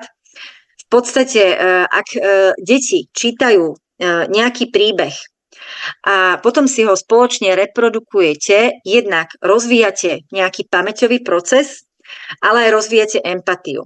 Dramatizácia príbehov alebo transformácia príbehu do vlastnej verzie. Ak používate rôzne citáty alebo karty s príbehmi, tak využívate vlastne silu príbehov na to, aby vlastne deti prežívali nejaké emócie, ktoré sú vlastne zamerané práve na vcítenie sa do situácie iných detí. Ja som si teraz uvedomila, že mám úžasné príbehy, ktoré vám teraz dám do chatu, s ktorými pracujem veľmi rada a ktoré som vlastne objavila na jednej stránke a dávam ho teda prečítať aj dospelým, keď školím dospelých. dospelých klientov alebo jedincov. Ja to idem teraz nájsť a mám to, myslím, že pri motivácii. Hneď vám ich dám do chatu, aj si o nich porozprávame. Aha, tu sú. Dobre. To sú príbehy, ktoré sa dajú využiť pri práci s deťmi akejkoľvek vekovej kategórie. Kým sa nahrávajú, tak ja vám jeden z tých príbehov poviem. Je to príbeh Šťastie alebo smola. Poznáte ten príbeh? Poď mi pomôcť, šet zasa, tam ísť. Občas niekoho vypnem, to sa niekedy stane. To sú veľmi jednoduché príbehy Šťastie alebo smola, alebo potom semienko, ktoré nevyrástlo, šťastie alebo smola. Jeden farmár má jediného syna a jediného koňa. Jedného dňa ten kôň proste ujde a sused mu hovorí, ty máš ale smolu. A farmár sa tak zamyslí a povie šťastie alebo smolu, to sa ešte uvidí. Na druhý deň sa ten zatúlený kôň vráti a privedie 15 divých koní. A sused zase hovorí, ty máš ale šťastie. A farmár zase s tou jeho múdrosťou odpovie, no šťastie alebo smola, to sa ešte uvidí. Na ďalší deň jeho jediný syn vyskočí na jedného z divých koní a chce ho vlastne skročiť. Pri tejto snahe spadne a ťažko sa zraní, doláme sa, zlomí si nohu, ruku a proste má tieto následky. Zase dobehne sused a hovorí, ty máš ale smolu. A farmár opäť povie smolu alebo šťastie. Na ďalší deň vypukne v krajine vojna.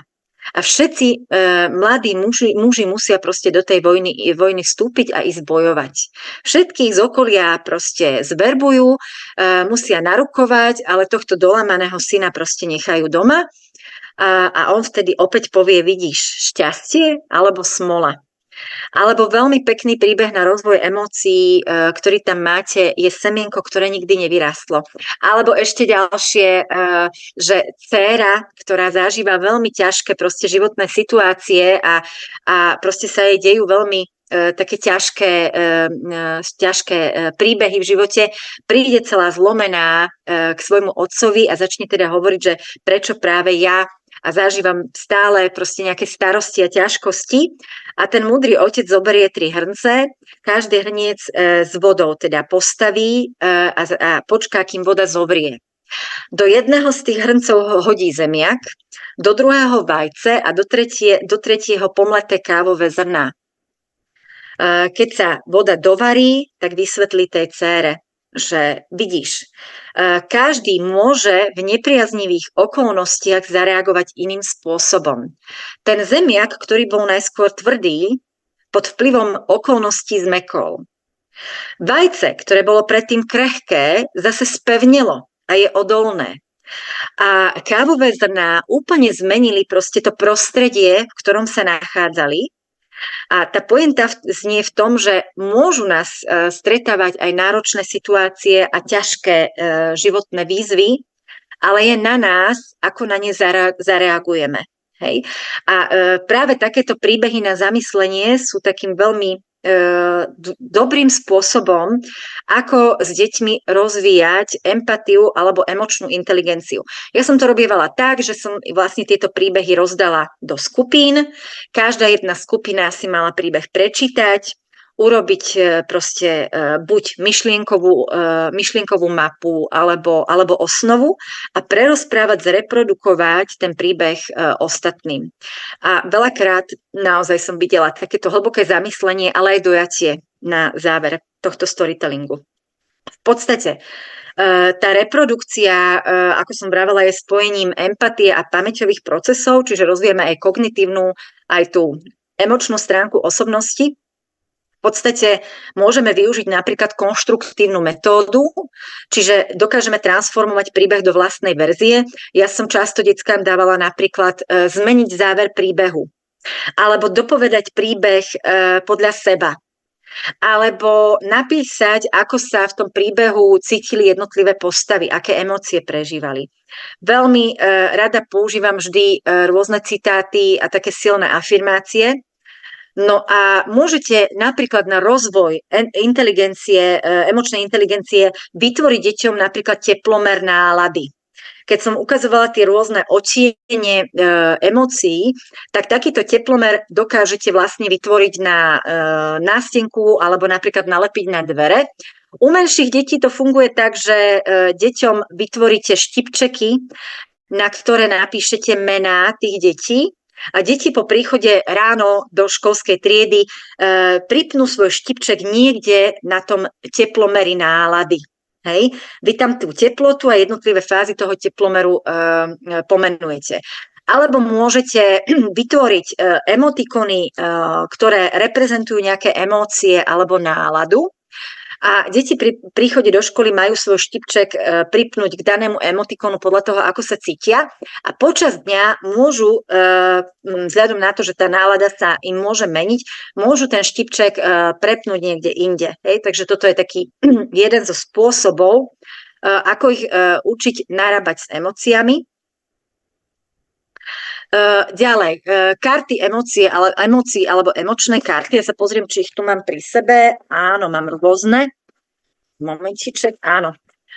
Neviem, či pracujete aj s kartami emócií. Je to úžasná metóda, ako napríklad cez vizuálny zážitok rozvíjať tú emočnú inteligenciu. Toto sú napríklad emočné karty. Ja mám asi 22 rôznych kariet. A keď som učila, slovenský jazyk a literatúru, ako som povedala, tak som ich nosila do triedy veľmi často a snažila som sa vymýšľať aktivity, kde som rozvíjala aj teda tú tému, ktorú som práve učila, ale zároveň rozvíjala aj tú emočnú inteligenciu. To znamená, že tie obrázky môžu byť nejaké vizuálne podnety, na druhej strane je pomenovaná emócia a je tam nejaký odkaz tej karty, ktorý sa týka tej emócie.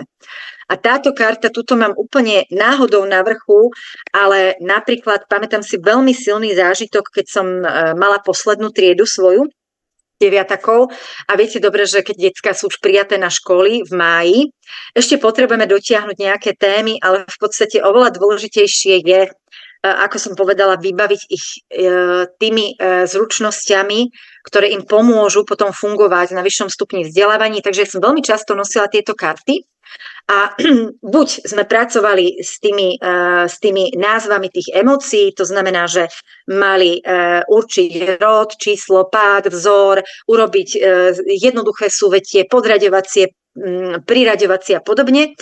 A pri tejto aktivitke som napríklad im kázala, aby si vytiahli kartu, ktorá vystihuje to, ako sa 5 rokov medzi spolužiakmi cítili. A mala som tam jedného chlapčeka, ktorý bol veľmi zraniteľný a zraňovaný, pretože bol trošku iný. Okrem toho, že bol ŠVVP, tak on naozaj bol veľmi, on mal v sebe to vnútorné dieťa tak výrazné, že sa to prejavovalo práve v takej dôverčivosti a v prejavoch správania, ktoré ostatní si vysvetľovali nesprávne. On napríklad ešte ako 7-8, keď mal niekoho rád, tak mal potrebu ho objať. Pritom akože v podstate prosperoval v tej škole, mal celkom dobré výsledky, aj známky a tak, ale proste tá sociálna stránka, emočná stránka jeho osobnosti bola trošku iná. No a viete si predstaviť, keď 7-ak, 8-ak objíme svojho kamaráta a povie mu, že ho má rád. V dnešnej homofóbnej spoločnosti, hej. To znamená, že naozaj aj teda som sa snažila naozaj dávať pozor, aby nebol obeťou nejakej šikany, ale napriek tomu som videla, že sa cíti veľmi neprijatý a že ho reakcie jeho spolužiakov, výsmech a posmešky, že ho to zraňuje.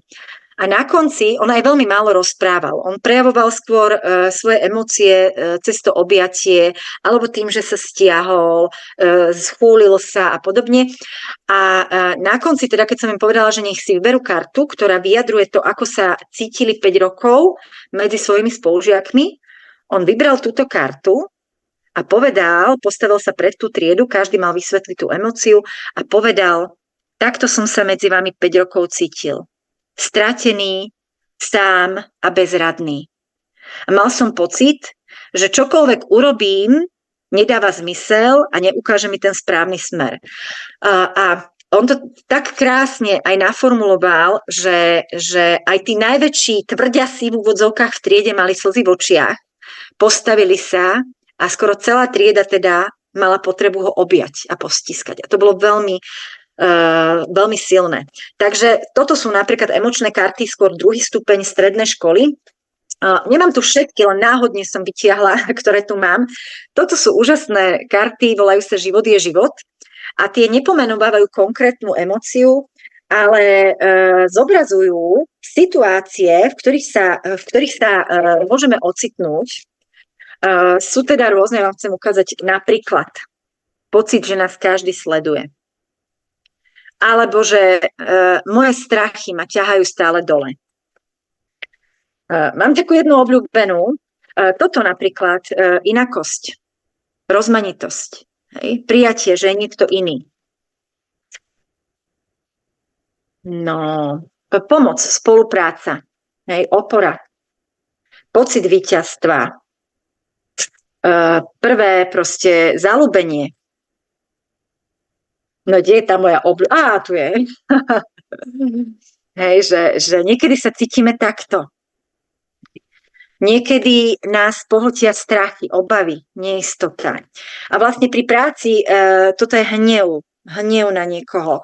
Pri práci vlastne s týmito kartami sa otvárajú rôzne situácie, frustrácia, hej, ktoré deti zažívajú, ale nevedia ich pomenovať, pocit osamelosti, ohrozenie, hej, a tak ďalej. A práve cez prácu s kartami, alebo to môžu byť nejaké obrázky, ktoré vytlačíte alebo máte, dokážete naozaj otvoriť tú tému emócií a deti sa vám práve cez tie karty rozprávajú a dostanú na povrch to, čo by inak nepovedali. Takže práca s kartami, tých kariet je množstvo. Ja ich nepredávam, hej, to chcem podotknúť, ja vám len ukazujem, s čím som pracovala ja. A mám tu aj moje vlastné karty, ale aby ste si nemysleli, že si robím reklamu, tak vlastne ja som vytvorila karty, ktoré sa volajú Vedomá žena. No a práve práca s kartami sa mi veľmi, veľmi osvedčila práve pri rozvoji tej emočnej inteligencie. Kartičky emócií, náladogram napríklad, hej, to môže byť nejaký kruh, kde vyjadrujú vlastne pomocou nejakej šipky, ako sa cítia. Kocka s tváričkami, emočné hodiny, hej. Aktivita chcem sa pochváliť raz do týždňa. My vlastne veľakrát nielenže málo chválime iných ľudí, ale aj nevieme pochváliť sami seba. A vlastne práve na podporu sebavedomia, sebahodnoty, sebaúcty, sebalásky môžete zaviesť aktivitu chcem sa pochváliť raz do týždňa. Hej. Na začiatku týždňa alebo na konci. Chcem sa pochváliť za to, že som zvládol napríklad prekonať strach z plávania pod vodou.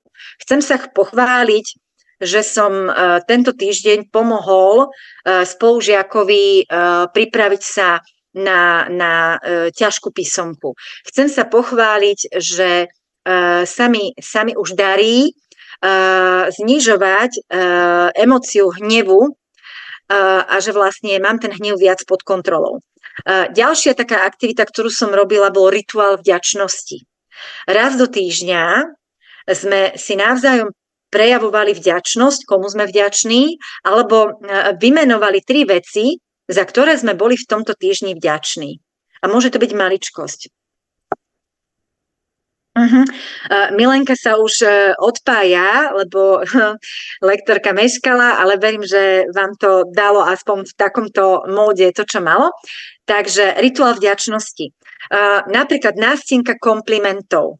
Že v triede vytlačíte množstvo papierikov s rôznymi typmi komplimentov a tie komplimenty si deti proste otrhávajú na tom veľkom výkrese, alebo to môžu byť lebky, ktoré sú pripnuté a na každej tej lebke, na každej tej kartičke nejaký kompliment a ich úlohou je aspoň jeden kompliment za týždeň dať niekomu v tej triede. Rituál vďačnosti som robila aj tak, že sme za to, za čo sme vďační, tiež písali na malé papieriky a dávali na nástenku. Hej. Pamätám si, že jedna koučka robila rituál vďačnosti so svojou rodinou a raz do týždňa do veľkej sklenej guly vlastne vkladali, za čo sú vďační. A na Vianoce alebo na Silvestra, už si nepamätám, po večeri si spolu celá rodina sadla a čítali si, za čo všetko v tom roku môžu byť vďační. Vy môžete niečo také spraviť napríklad do konca školského roka. Hej? A keď sú tie posledné dni, ktoré rozmýšľame, čím ich vyplníme, môžete vlastne si čítať to, čo všetko sa tým deťom podarilo. Môže to byť, za čo som vďačný, alebo na čo som hrdý. Napríklad. Hej? Dobre. Ideme ďalej. No. Rozprávky a príbehy, to som už vravila. Empatická analýza a zrkadlo, to znamená analýza toho, ako sa cíti druhý človek alebo spolužiak, alebo možno, že aj ja ako učiteľka. Vizualizácia toho, čo chceme a čo sa nám darí a čo sa nám nedarí. Polarita existuje, alebo protikladnosť, tá ambivalencia emócií je prítomná napríklad v literárnych postavách alebo v príbehoch, ale tá polarita je prítomná aj v emóciách. To znamená, polarita spočíva v tom, že v jednom momente dokážeme prežívať úplne protikladné emócie, ako som už vravela. To znamená, môžem mať aj radosť, ale aj žiaľ. Môžem k niekomu pociťovať lásku, ale aj nenávisť je veľmi negatívna, aby som dala skôr hnev. Hej. To znamená, že my dokážeme hovoriť o veľmi širokej emočnej citovej škále. No a v podstate my máme rôzne vzorce. Deti ako špongie nasávajú správanie dospelých a k vám prichádzajú deti, ktoré už nasali často veľmi nezdravé vzorce správania. Hej. Ja nerada používam to slovné spojenie, ale používam, že vlastne veľakrát k nám prichádzajú už poškodené deti.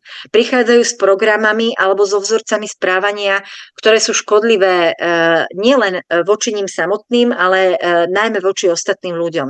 To znamená, deti ako špongie nasávajú spôsoby prežívania niektorých emócií. Ak v rodine zažívajú alebo vidia, ako otec nezvláda svoj hnev, berie to ako proste vzorec správania a ako normu. Hej? Keď sa hnevám, môžem hádzať veci. Keď sa hnevám, môžem na niekoho kričať alebo niekomu nadávať. Keď sa veľmi hnevám, môžem niekoho aj udrieť, pretože to je niečo, čo zažíva doma ako bežný vzorec správania. Hej? Môže to byť aj opačne v tom prípade môjho toho žiaka, že u nich sa doma naozaj veľa objímali a prejav vlastne náklonnosti alebo toho, že má niekoho rád, on prejavoval práve tým objatím. Stalo sa mi to raz, teraz som si spomenula, že raz ku mne prišiel ako klient nejaké 3 roky dozadu. Dospelý proste otecko, asi 40-tník a spýtal sa zo Zvolenách, prišiel na poradenstvo, na coaching a spýtal sa, či môže prísť aj so svojimi synmi, pretože ich nemá kde dať. A bol samoživiteľ a vlastne deti boli zverené do jeho starostlivosti. On prišiel aj s nimi a on bol vo vedľajšej teda miestnosti, ja som sa mu venovala a keď odchádzali, to bol taký 15-ročný chlapec a myslím, že 12-ročný a keď odchádzali, tie deti boli so mnou asi 5 minút. Keď odchádzali, tak ten 15-ročný chlapec sa mi vrhol okolo krku a postískal ma. A v zápätí aj ten menší, u toho menšieho by som to pochopila, ale u toho väčšieho ma to tak milo prekvapilo a ten otecko videl, že som taká prekvapená, zarazená, on povedal, že oni to takto majú.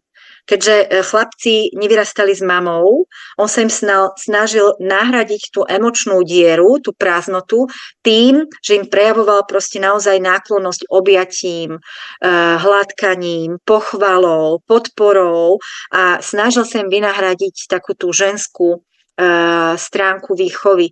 A pre mňa to bolo veľmi, veľmi dojímavé, hej, že takýto vlastne adolescent, puberťák takto prejavil proste vďačnosť. Hej. Takže príklady dospelých, to je jeden vplyv. Potom osobnosť toho dieťaťa z hľadiska typológie, extrovert, introvert, zameraný na výkon, zameraný na vzťahy, typ temperamentu a tak ďalej. A ďalej reakcie dospelých na to, ako dieťa, alebo teda dospievajúci zvláda emócie. Toto všetko vlastne tvorí to, akým spôsobom dieťa spracuje a dá najavo tie emócie. Metódy aktivity na rozvoj emočnej inteligencie je ich teda väčšie množstvo. Či už je to close test, to znamená prejavovanie a komunikácia na úrovni emócií, interpretácia vzťahov napríklad z literárnej ukážky, z príbehu, alebo že vediete deti k tomu, aby pomenovávali, s kým má aký vzťah v rámci triedy. Metóda hlasného uvažovania EUR, KVL, mapa emócií, napríklad emočný výťah, tvary a farby a tak ďalej. Krásne sa emócie dajú vyjadriť aj cez myšlienkové pojmové mapy, to znamená situácie, a ktoré všetky emócie môžeme zažívať v nejakej konkrétnej situácii. Emócie niekedy deti radi vyjadrujú aj cez farby. Hej. Ja som našla takýto test nálady alebo emócií cez obľúbenú farbu alebo cez farbu dňa. Hej. Čo napríklad cíti človek, ktorý si vyberie modrú. Hej. Čo ho tak najviac vystihuje? No, pozerám sa na čas. Ešte by som vám teda ukázala alebo zasielala časť jednej prezentácie, ktorú som vlastne pripravovala pre rodičov detí.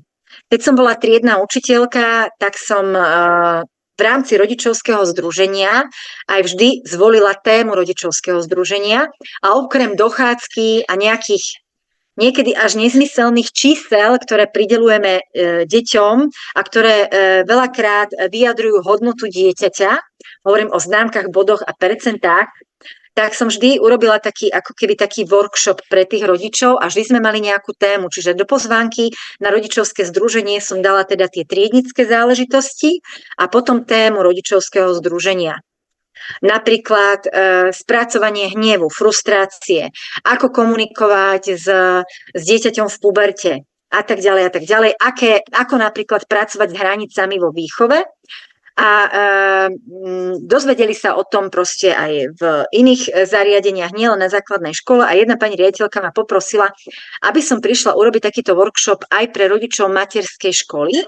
Ja vám teraz tie podklady ukážem.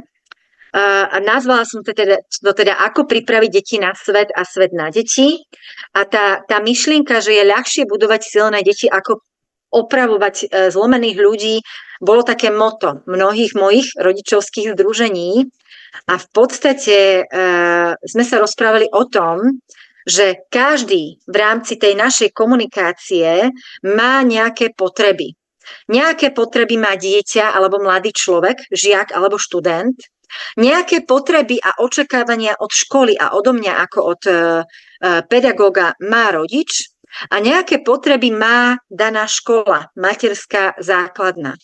Ale to, čo nás všetkých spája, je spoločný zámer. To znamená viesť tie deti k tomu, aby raz z nich boli slušní, pracovití a úspešní ľudia. A aj keď máme rozdielne potreby, tak tento spoločný zámer nás spája. Hej. Potreby rodiča sú najčastejšie, tieto. Aby bolo to dieťa zdravé, aby bolo šťastné a rodičia mali doplňať, aké ešte ďalšie potreby oni voči dieťaťu majú, alebo škole. Hej. A my sme si vlastne takúto pyramídu na tú tabulu spoločne napísali, nakreslili. Lebo oni tam vyjadrili aj potreby alebo očakávania napríklad od pani učiteľky. Alebo od pravidiel v triede. Hej. Potreby pedagóga. Hej. Aby bolo dieťa v bezpečí. O to nám samozrejme ide. Aby sa dieťa alebo mladý človek v škole dobre cítilo. Aby sa dieťa naučilo potrebné zručnosti alebo vedomosti. No a potom som vlastne tú tému viedla k tomu, nevadí vám, ešte takto sa spýtam, keďže sme 15 minút neskôr začali, že 15 minút potiahneme? Nebude vám to vadiť? Dobre, ďakujem. Dobre, ďakujem. Kto by veľmi potreboval a má naplánované niečo iné, tak by som skončila, alebo on sa môže teda odpojiť. Rozprávali sme sa veľa o tom a ja som sa veľa zamýšľala nad tým, prečo sa dnešné deti nevedia sústrediť, nevedia čakať a trápi ich nuda. Hej? Okrem toho, že to je teda generácia skla, to znamená, žijú v dobe, kedy vlastne nepoznali svet bez technológií a digitalizácie a pripojenie na Wi-Fi, hej? Tak okrem toho je to aj svet, ktorý je pomerne nebezpečný z hľadiska takej tej obrany niektorých mechanizmov v tele. Výsledky rôznych psychologických testov dokázali, že u dnešných detí naozaj je zaznamenaný a dokázaný pokles sociálnej, emocionálnej aj poznávacej aktivity.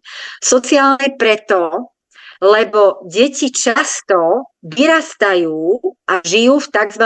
Kyberazyle.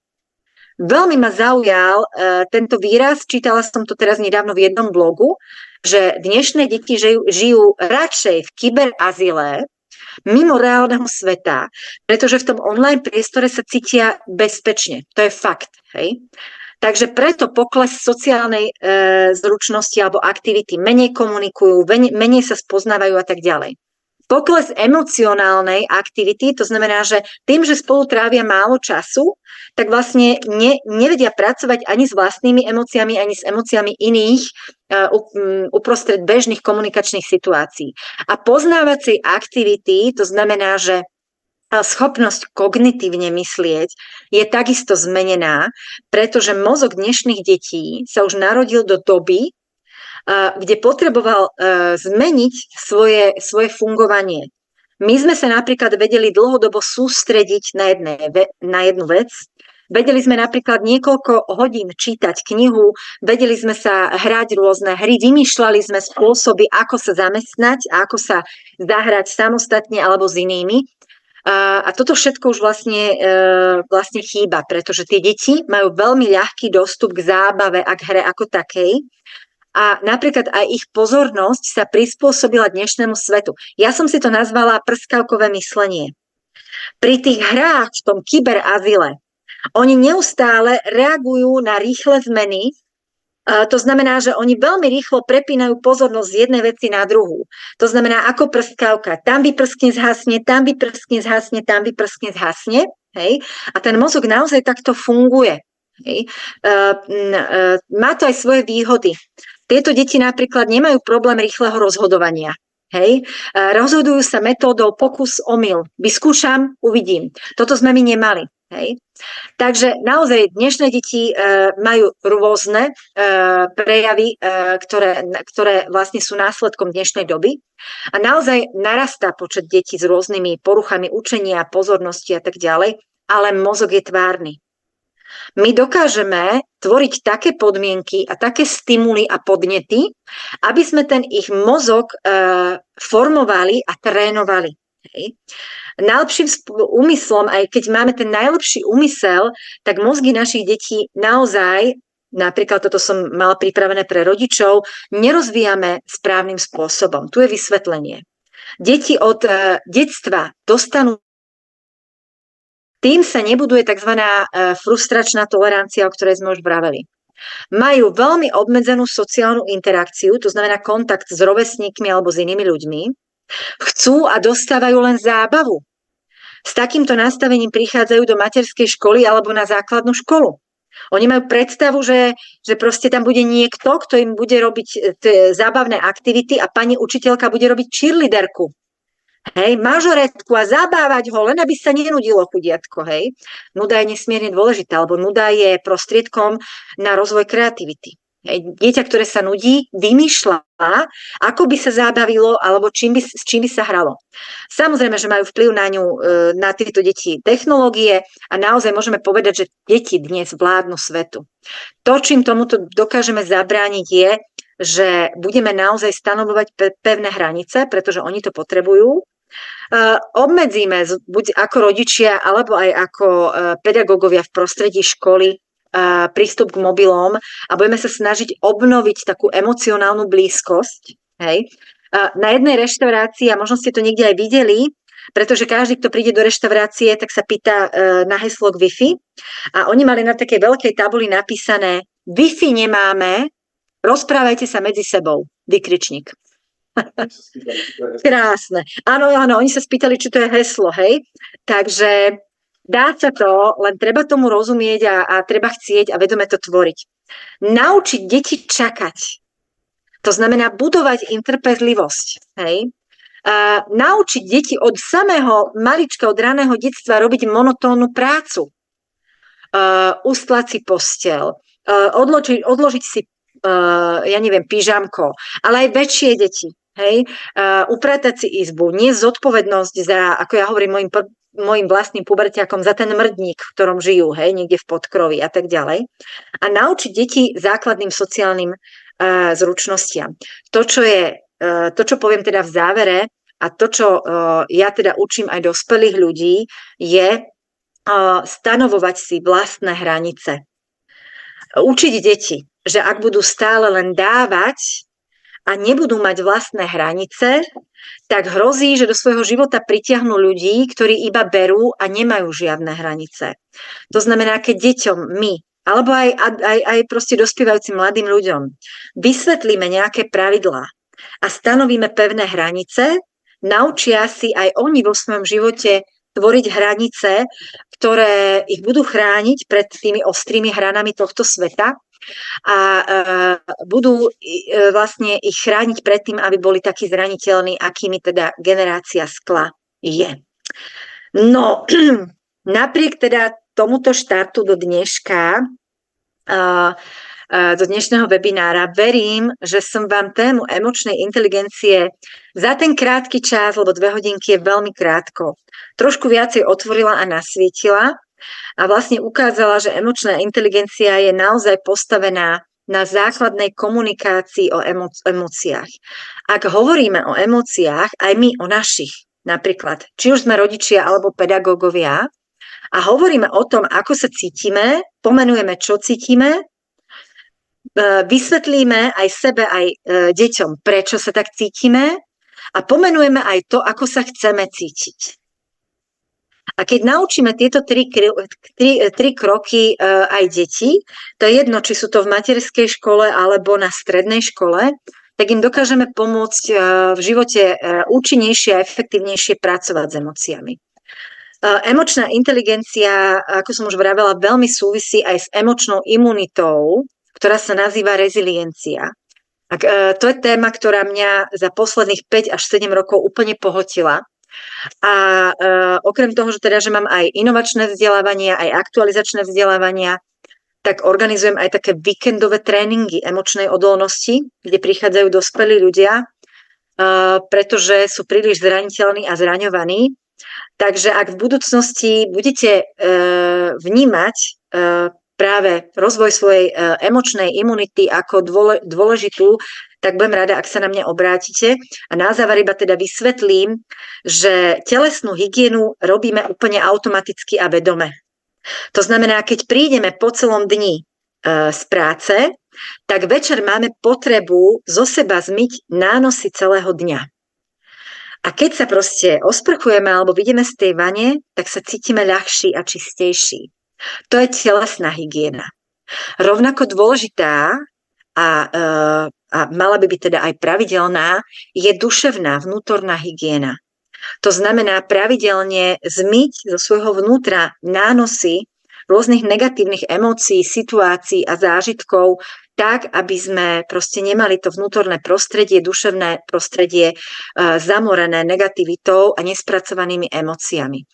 K emóciám je to naozaj na 2 dni téma, ako niektoré stratégie používať. Takže ak budete mať niekedy v budúcnosti chuť, tak si ma vyhľadáte, buď cez inšpiráciu, alebo mňa osobne cez Teachpoint a ja budem veľmi rada, ak vám proste na ceste za tou vašou emočnou imunitou môžem prispieť. Píšete, že či dám aj prezentáciu. Môžem vám hodiť obidve tieto prezentácie, pretože teda sa priznám, že túto pôvodnú som chcela doplniť, takže ja to musím všetko povypínať. Dám vám do chatu prezentáciu, ktorú som teda robila v rámci tejto témy, ale aj v rámci témy, ako pripraviť deti na svet a svet na deti. Takže vám dám obidve. Len som to musela opäť že vypnúť a znova to musím hľadať. Tak toto funguje. No, takže prvá prezentácia je ako rozvíjať myslenie detí a pripraviť, áno, ako pripraviť deti na svet a svet na deti. To je prvá prezentácia. A druhá prezentácia je rozvíjanie emočnej inteligencie v školskom prostredí. Vidíte sami, že to je tak obsiahla téma, že naozaj sme si dali teraz takú ochutnávku. Musím to nájsť. Rozvoj. Už. Aha. Rozvoj emočnej inteligencie. Takže aj tú druhú prezentáciu vám dávam do chatu.